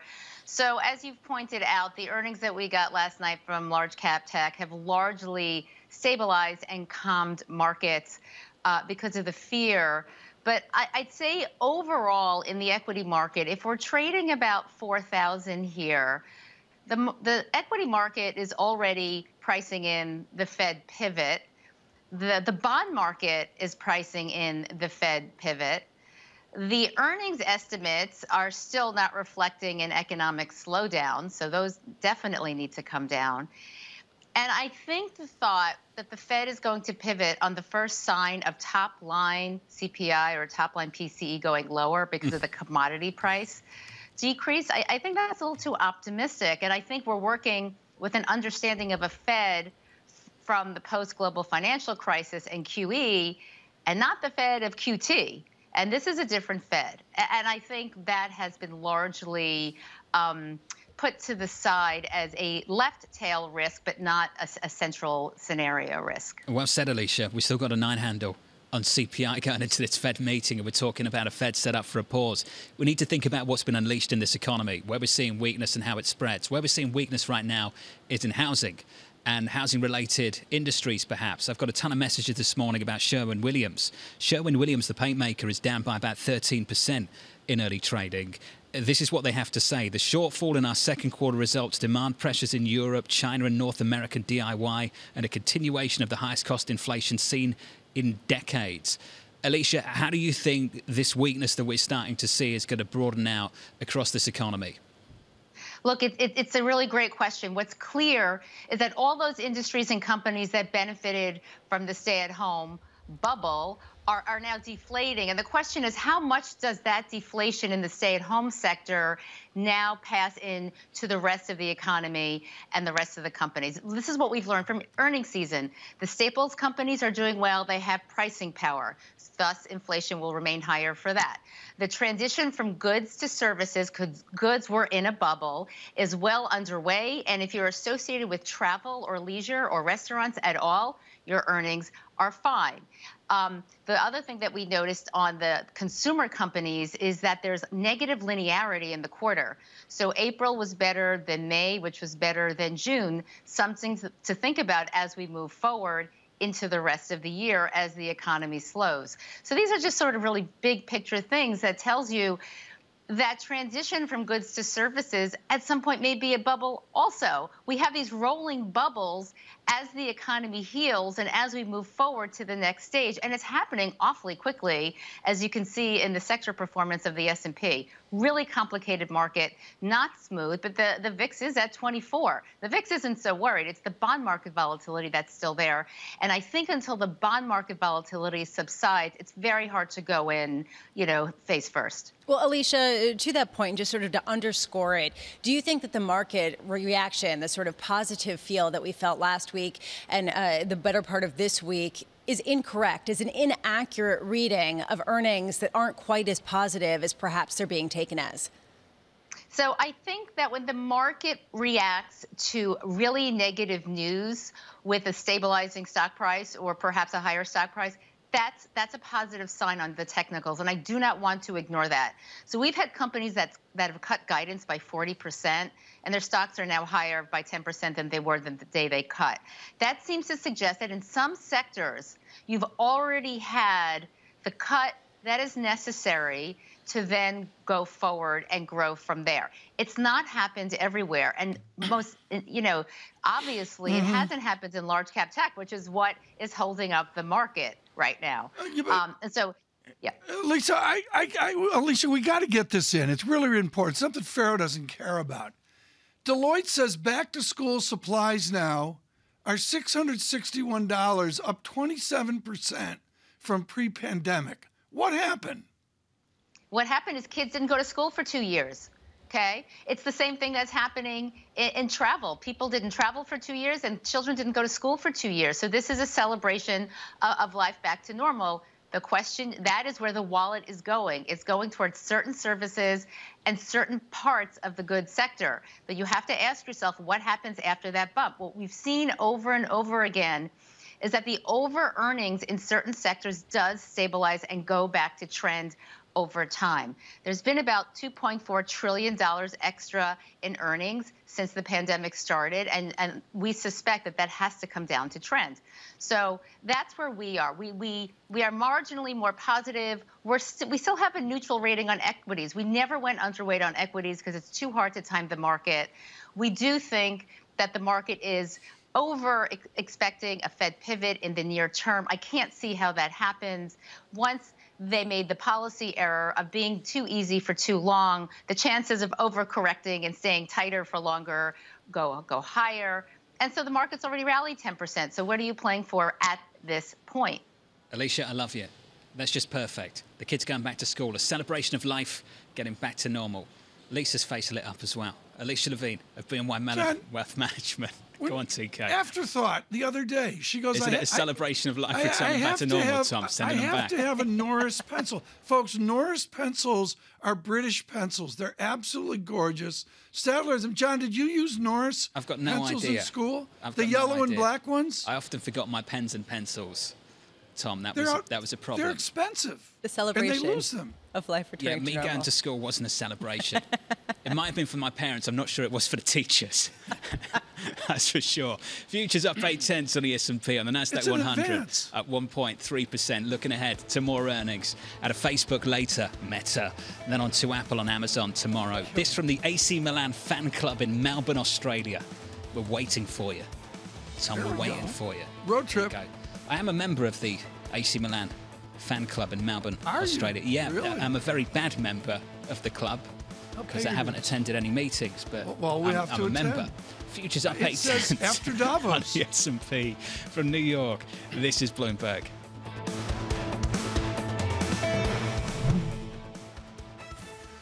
Keeping you up to date with news from around the world with the First Word News, I'm Leanne Guerin. So Fed Chairman Jerome Powell is set to deliver the largest back-to-back rate hike since the 1980s today. And investors will be looking for signs that he's open to smaller moves starting in September.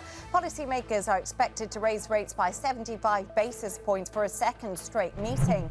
Now, President Joe Biden will speak with China's Xi Jinping tomorrow. The call will take place at a difficult juncture for U.S.-China relations. House Speaker Nancy Pelosi's staff has not ruled out that she will visit Taiwan next month.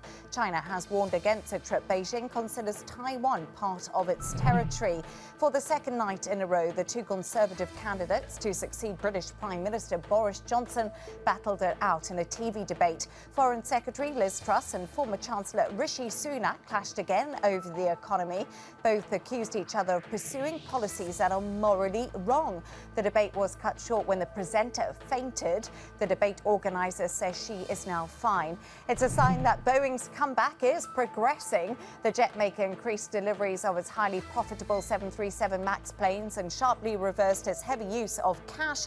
Still, Boeing's second quarter revenue and earnings were worse than estimated. And T-Mobile has raised its subscriber forecast for the second straight quarter. The wireless carrier blew past inflation-related setbacks suffered by rivals AT&T and Verizon. T-Mobile led competitors by adding 1.7 million monthly subscribers in the second quarter.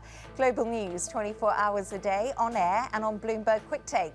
Powered by more than 2,700 journalists and analysts in more than 120 countries. I'm Leanne Guerin. This is Bloomberg. Everyone's looking for another rate hike today. Central bankers basically going to take a sledgehammer to inflation. But will the Fed be able to steer clear of a recession? We've got inflation, we've got a bit of a weakening labor market, and we have concerns about recession. Trust Bloomberg for the fastest coverage and exclusive analysis. This year's people that are calling for inflation peaked are last year's people that called inflation transitory. Bloomberg Surveillance. The Fed decides. Today on Bloomberg, your global business authority.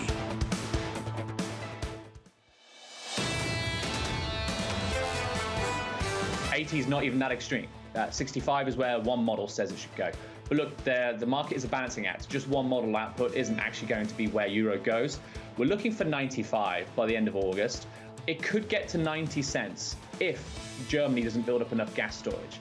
What a call. Jordan Rochester there of G10 FX Strategist over at Nomura from New York City this morning. Good morning. It is Fed Decision Day alongside Tom Keene and Lisa Abramowicz. I'm Jonathan Ferro. Futures positive 0.9%. A lift here on the Nasdaq by 1.4%.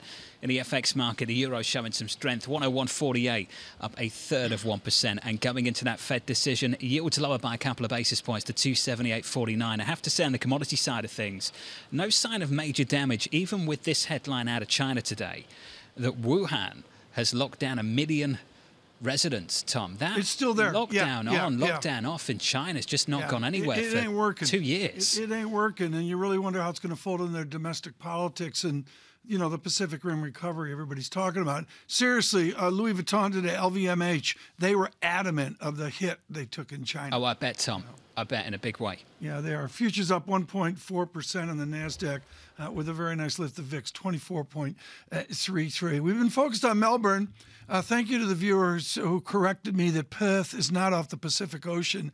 On the ugly American, the Pacific Ocean's on the other side towards Melbourne and Sydney. Someone that knows this is Mr. Benenbrook. Nick Benenbrook is international economist at Wells Fargo, and without question in the foreign exchange racket is the most acclaimed for award-winning predicting in the toughest of toughest asset classes. Nick, I'm going to cut to the Benenbrook chase, which is you and Wells Fargo have global GDP 2023 1.6%. I have never seen that statistic. Well, it has happened. I mean, we obviously had the pandemic and the global crisis. But yes, we are very negative right now in terms of our forecast. And there's two reasons. Number one, all of these very high prices are just chipping away at the consumer. And most of the major regions are already seeing negative income growth in real terms once you account for inflation. Plus, we think that many of these central banks, it's going to be tougher to squeeze inflation out. So high interest rates and declining real incomes are factors why we have that very negative What does this figure. mean for Jerome Powell in the fact that we were weaned, and L-Arian's on later today, he'll know this from years of academics, 3% is terrible global recession, and you're way below that. I mean, the 1.6%, folks, is a stunning statistic. Well, How does he react to it? He's central banker to the world. I wouldn't say 3%. 3%'s okay. I would say 2%'s terrible global growth, and so we're in that terrible territory. How do they react? How they've reacted this year is, you know, when they've been faced with the hard choice between we've got to get inflation under control or we want to do something to help economic growth. For now, they're very much still steering towards higher interest rates and higher inflation. So I don't think they're going to pause. We still see a lot of rate hikes from the Federal Reserve. Right now, we're also looking at the potential for both rate hikes from the ECB as well as the ongoing crimp from the higher gas prices and the questions around the supplies there. How come we are seeing the resilience of the euro after breaking through parity, especially considering the fact that many calls, including your own, have it going well with under that to 95? Yeah, I think a couple of things are important there. Number one, the currencies are always a relative game. There's always two sides of the currency coin. And as tougher things are in Europe, as I mentioned, they're also tough here in the United States. With those nasty numbers that Tom was mentioning, we expect recession in both regions. So that helps to mitigate the extent of downside that we see in the euro. The other thing I would say is, for now at least, the European consumer, the household finances, they're one of the few countries or regions, at least, that has still got at least close to zero or slightly positive real income growth. So they're doing better than the US there, and high savings rates. So that'll help the consumer and growth for a while, but that can only last so long, those positive fundamentals. And so eventually we do think the Eurozone economy plus the Eurozone currency both go down. What's the trigger for that? I think the trigger for that is probably what we're seeing in terms of the squeeze, in terms of some of these energy prices. I mean, for sure, in the Eurozone, inflation's nowhere near as widespread. Right now, you've got core inflation at just under 4%, but the headline rate of inflation at 8.5% is all due to energy, and unfortunately, there's just doesn't look like any way those energy prices are going to come down, and so eventually that's going to be the trigger. Link it back to your claim in foreign exchange. Explain how the dollar goes down or even stays level as a safe haven asset given this gloom. Yeah, so I mean, there's a saying, what goes up eventually must come down, and partly that's to do with like the very sharp rise in interest rates that we see in the US going up to 4%, and then eventually basically coming down to 3% or 2%. So we do think the easing expectations are going to be much quicker from the United States. You make a good point, and maybe that's going to be an issue that prevents a massive slide in the dollar. But I do think financial markets being forward-looking types of animals or instruments, by the time we get to late 2023, we'll be less worried about the recession, as terrible as it will be, and we'll be starting to look forward to the hope of a better 2024. So as we get the combination of falling interest rates plus hopes of a better economy, that might be something that weighs on the dollar. Benenbrook is out of 2024. I'm trying to figure out, back to school in August. Trying to get to next week. Trying to get to next week. Nick, I wanted to fit this in. Are we still doing lockdowns in China in your world at the end of 23, looking at 24? Well, my colleague Brendan McKenna is our Chinese expert, and we're certainly seeing, I would say probably lockdowns through end of 22 and into the early part of 23. But in terms of the conversations we're having, I suspect that by the time we get to mid to late 2023, China's sort of COVID policy has probably relaxed to a reasonable extent, and that we're looking at, I think, a more normal economic expansion by that period. China's a hard call, that's for sure. Nick Benenbrook, thank you, of Wells Fargo. Oh, yeah. TK, you want to try and get out a couple of years. Try and do that with China. That's a tough call. Well, yeah, China is as well, but I can't emphasize enough. I've never seen that statistic, John, to see 1.6% global growth.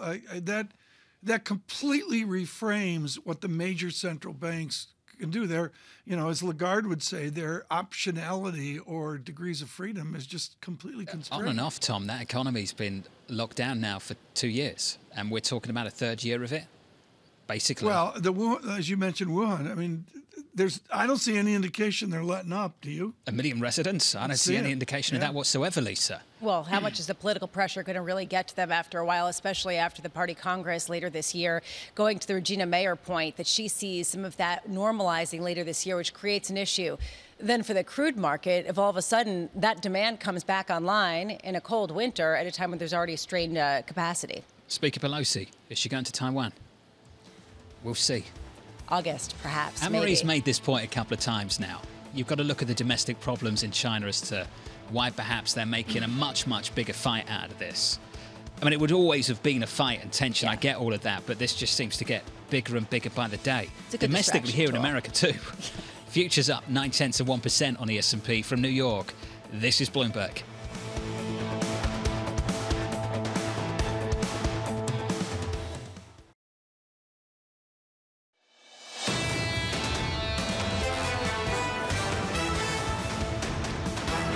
A little bit of economic data coming out in America in the next couple of seconds. Mike McKee in position. He'll break that data for you going into it. Futures positive, 8 or 0.9% on the S&P. On the Nasdaq 100 up by 1.4% with that economic data.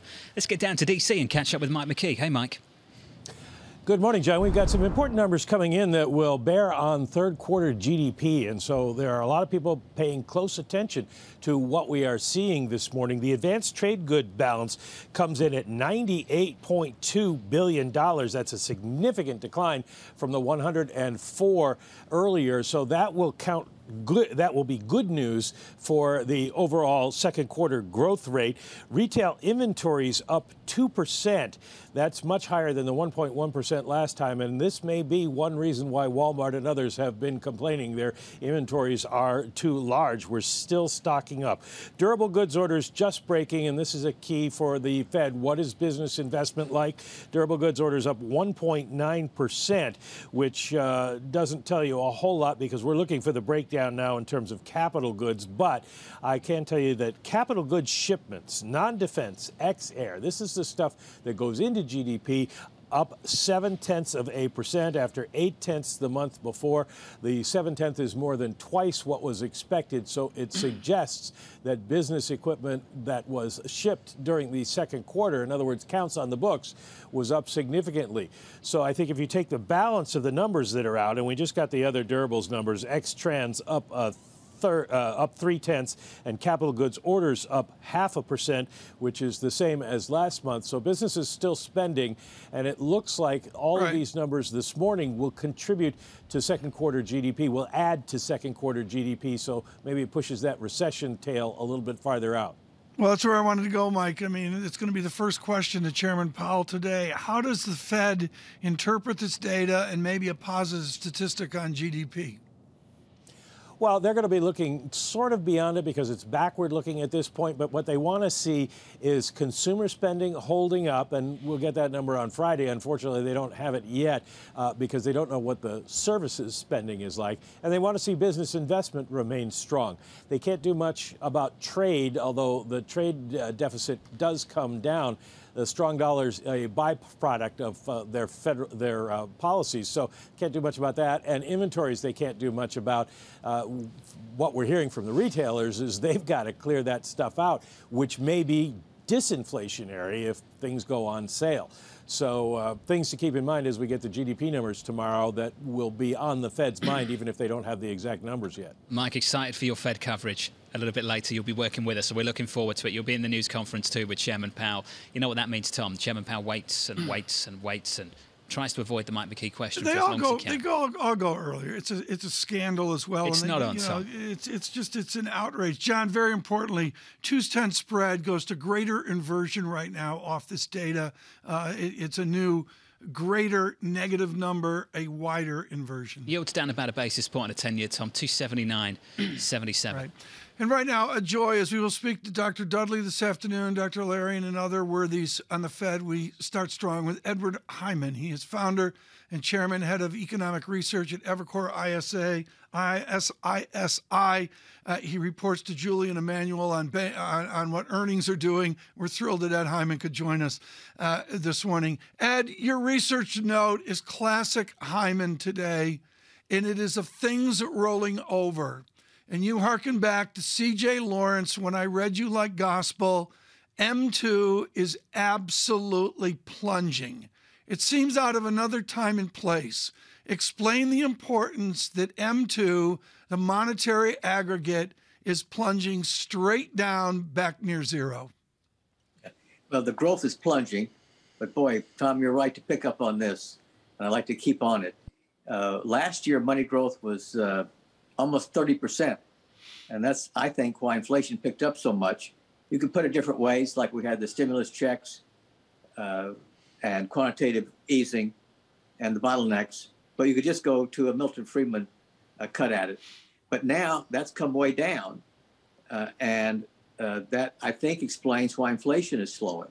So right now we have a race about 3 months before the funds rate will be over the bond yield, which would be a classic inverted yield curve. You already have the 210, as you mentioned, inverted. And so it looks to me as though the economy is doing fine now, but it's going to slow and inflation is going to slow significantly. Actually, both are going to slow significantly. There is a divide, Ed Hyman, between, let's say, Mohammed El-Arian and Bill Dudley and Lawrence Summers suggesting we need an aggressive Fed to get us anchored again in our price change, and others saying calm down. Ed Yardeni was on the other day, your former colleague at C.J. Lawrence, and Yardeni is everybody calm down. They're going to move and look at the data. If Powell moves after this meeting and he observes the data, what's he going to see in 6 months? It's really 3 months that I'm focused on, but 6 months is okay too. I think the economy is going to look slower. Unemployment is going to be 4% or a little bit higher. But most importantly, inflation is coming in a lot slower than I've been expecting. Not the headline numbers yet, but commodity prices, for example, anecdotal is coming in. Every day I'm getting evidence that there is a slowdown. There's an article today that airfares are back below $300. So in 3 months, which is when the Fed is going to have the funds rate at 3%, I think that they'll be seeing quite a bit slower inflation. The issue is going to be for our shop or for Bill Dudley, is there enough progress to slow down the rate of increase in the funds rate? Ed, have we already seen the shock in financial markets amid all of this gloominess, amid all of this negativity, as we've seen for this earnings season, that stocks have managed to rally even with not screamingly amazing returns and earnings? Sure. First off, the Fed has gotten a lot of bang for their buck one of which is that the drop in stock market has pushed down consumer net worth, which puts a drag on consumer spending. But there's a pretty good chance, like you're implying, I think correctly, Lisa, that this has already been discounted. I'm scared to go too far down that road because the Fed is going to tighten. And the question today is whether or not they give a little bit of room to tighten, to slow down the tightening in the next few meetings. So what's the variable right now, Ed, that would mean that we have not yet seen the financial shock, that it hasn't been baked in? Because if people are looking at a slowdown in earnings, a slowdown in consumer spending, a Fed that tightens too much and then retraces, a lot of that has been priced in. That's what people say. And we get these results, they're okay, and people rally. At what point do we think maybe the narrative is different? So I think in three months, we're on a track here that's going to end when funds get to 3, and we'll look around and see if there's a change. Now, the economy's been stronger, I think, than people realize. Earnings in the first quarter were up at about almost a 10% annual rate. And working with Julian Emmanuel, like we mentioned, Tom, looks like they'll be up something close to 5% quarter-to-quarter annual rate in the second quarter. Ed, your dressed attire is very good for the summer session here. I know you're wearing flip-flops this morning. For those of you on radio, behind Ed Hyman is a spectacular boat model, which looks like the Endeavor of 1934 to me. Ed, you're out in the Hamptons, and the bottom line, as you note in your research note, the Hamptons rental market is absolutely tanked. What does that symbolize to you? I could go on about 25 examples like that, Tom.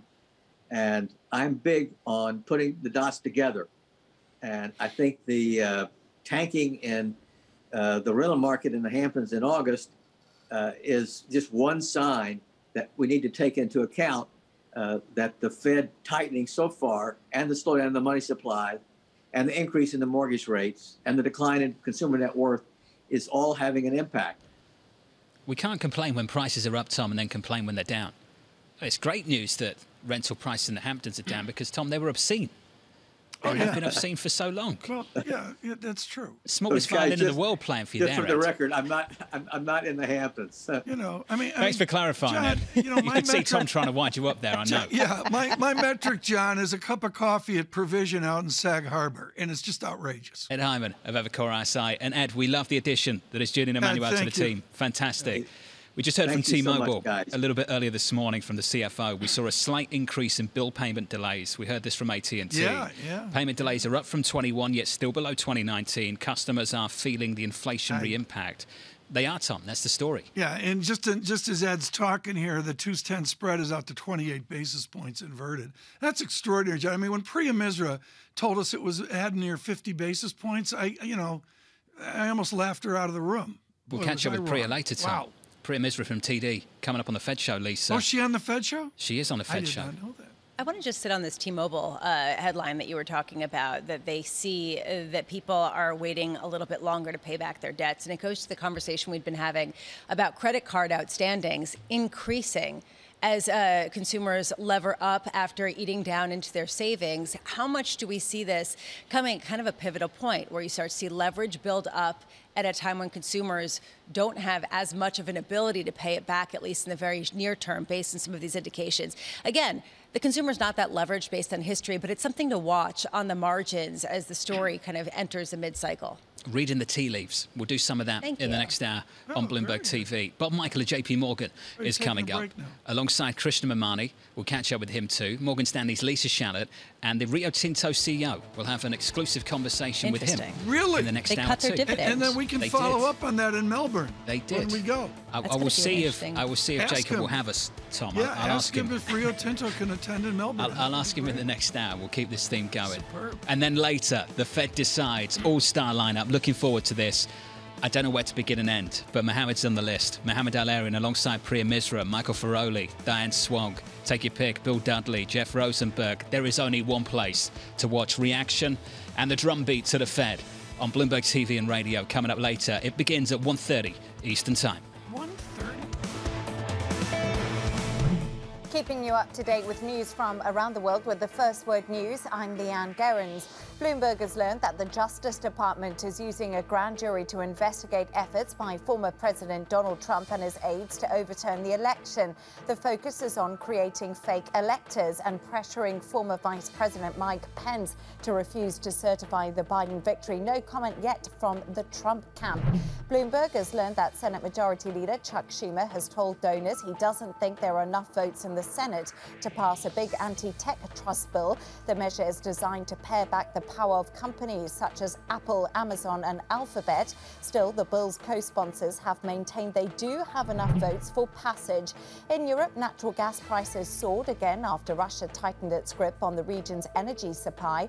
Benchmark natural gas surged as much as 14%. It's now more than 10 times higher than usual levels for this time of year. Supplies through Nord Stream, the biggest gas link from Russia to the European Union, fell to just 20% of capacity today. Gazprom says it is a maintenance issue. Shares of Spotify are rising. The music streaming service beat a range of analyst estimates in the second quarter. The company also said it would cut hiring growth. Plus, Spotify took a $31 million charge from its decision to quit an in-car hardware device. Global news 24 hours a day on air and on Bloomberg Quick Take, powered by more than 2,700 journalists and analysts in more than 120 countries. I'm Leanne Gerrans. This is Bloomberg.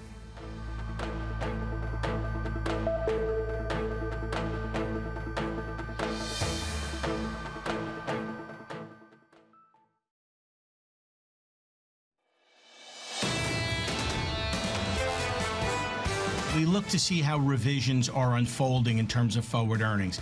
And what we're seeing is a clear downward trajectory. We're not at the levels yet in these earnings revisions where we can say we've reached an all clear, where we've rolled everything in. There's more bad news on earnings to come. Stephen Risciotto of Mizuho Americas, he was absolutely lights out yesterday and takes a more cautious view of what this Fed will do. And of course, they're on earnings as well. We welcome all of you on a Fed day. Just a terrific set of guests forward here over the coming hours. To Lisa, did John say 1:30? Yeah, he said 1:30. I didn't know that. I thought we started at 5:02. Well, we'll talk to your crew, and we'll have your crew talk to their crew. And yeah, you know, that cuts out the 3-hour lunch today. So here's where we are. Futures up 34, Dow futures up 144. The VIX in nicely, 24.32 with earnings out. We'll do that in a moment. Right now, Kriti Gupta, what do you have, Kriti? Well, for the chart of the day, we're looking at the 40-day correlation between the S&P 500 and the dollar. Tom, this is a chart we go back to over and over and over again, but I think it's especially important in light of the Alphabet and Microsoft earnings we got last night. Now, of course, both beats, Microsoft putting an extra emphasis on the dollar. But what I really want to talk about here is that inverse correlation, which is now at negative 50. The idea here being about 50% of the time, you are going to see that inverse correlation. It is the strongest, or at levels going all the way back to 2011, 2012. Now, think about it. Back then, Europe was in crisis. It was really becoming a euro weakness, dollar strength kind of story. And it was post GFC. So the question here is if you continue to see this dynamic, not necessarily as a result of the Federal Reserve's hawkishness, but more as a result of euro weakness, that's not going to bode well for the S&P 500. Kriti, thank you so much. We're going to go all White, Fried, and Sandy here with Gina Martin-Adams, our chief equity strategist, to go inside baseball. Gina, can corporations hedge their foreign exchange headaches? My answer is it's difficult to do. It's not worth the effort. Can they? Yeah, the short answer is no. I mean, I think in some cases you can have a stroke of brilliance in a hedging platform, but generally corporations really struggle with it and oftentimes go the opposite way.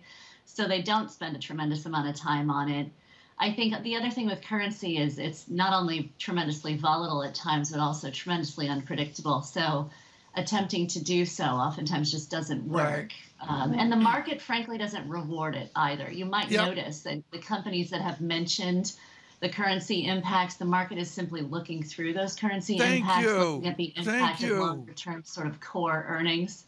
So it really isn't worth it, honestly. Bron's what she just said, folks. She's 100% correct. It drives me nuts. Okay, Gina, you're too young to remember this, but I remember LIFO, FIFO. You studied it, you flunked it before you studied and flunked equipment leasing. What is LIFO, FIFO, and why is it suddenly a big deal to animals like you?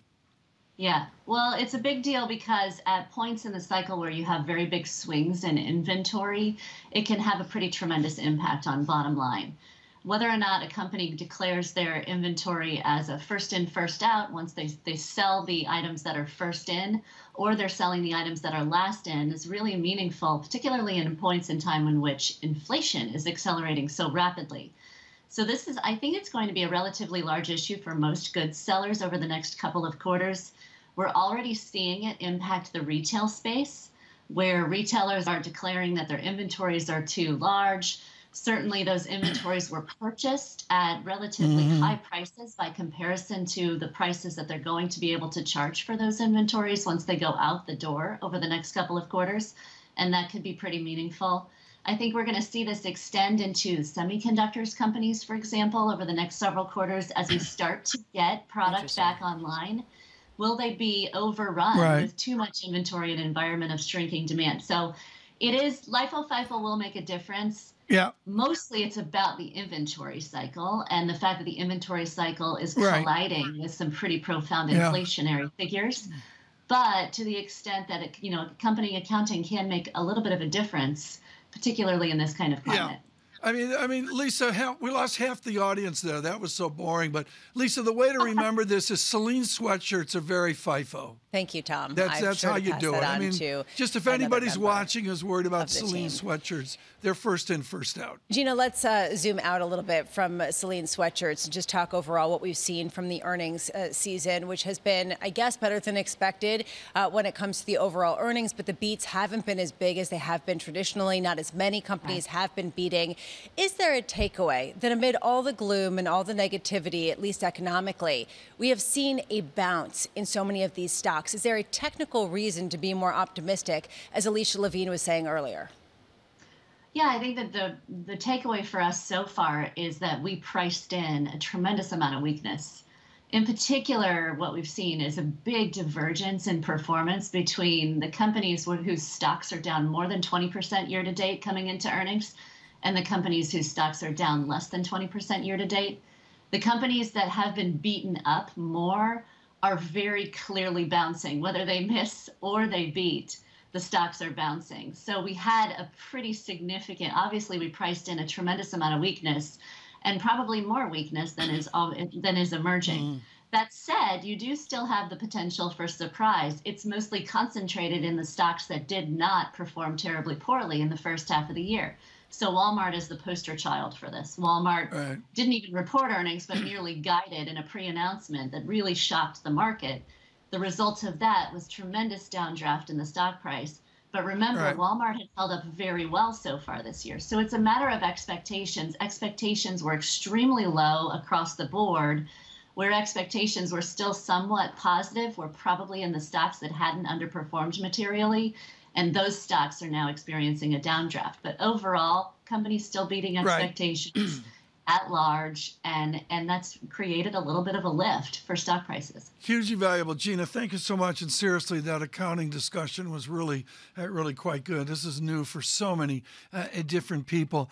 Lisa, Ian Lingen reports on BMO Capital Markets, always good in the bond market, and he doesn't mince words. He says the data that Michael McKee reported on is enough to give a lift to GDP. Which is what Mike was referring to. But what does this do for the Fed? First of all, it comes after the Fed's report, so it doesn't mean anything for them. But what you could extrapolate out is that there still is enough resilience in the economy, at least in backward-looking data, for the Fed to go strong, to go big, to be bold, to go for the 75 basis points, and then indicate more to come. The indicate's the key word here, because if I go 75, I think I'm almost in the vicinity of normal. I'll let other people tell me that. So today's 75, to be clear, Lisa, today's 75 is not a big lift, right? It's not a big lift when it comes to the overall rate and whether we've actually normalized. We certainly haven't gotten to restrictive yet. But just to give you a sense of the scale and, frankly, how quickly things are moving, 2 back-to-back 75 basis point rate hikes is something that we have not seen since the Volcker era. We would have to go back to the 1980s to see the aggressive moves that we are likely going to see today, following on to the one at the last meeting. It's not a measured time. That's all there is to it. I mean, the only thing that's measured is the stock market reaction once people calm down after the earnings come out. right now it is a, as you say, a movable feast, right? Yeah, I'm going to call it a movable data check, and it's with a lift to it. SPX up 1%, Dow lagging a little bit, NASDAQ up 1.6%. Dow futures up 166. John Farrell points. Stay with us. This is Bloomberg.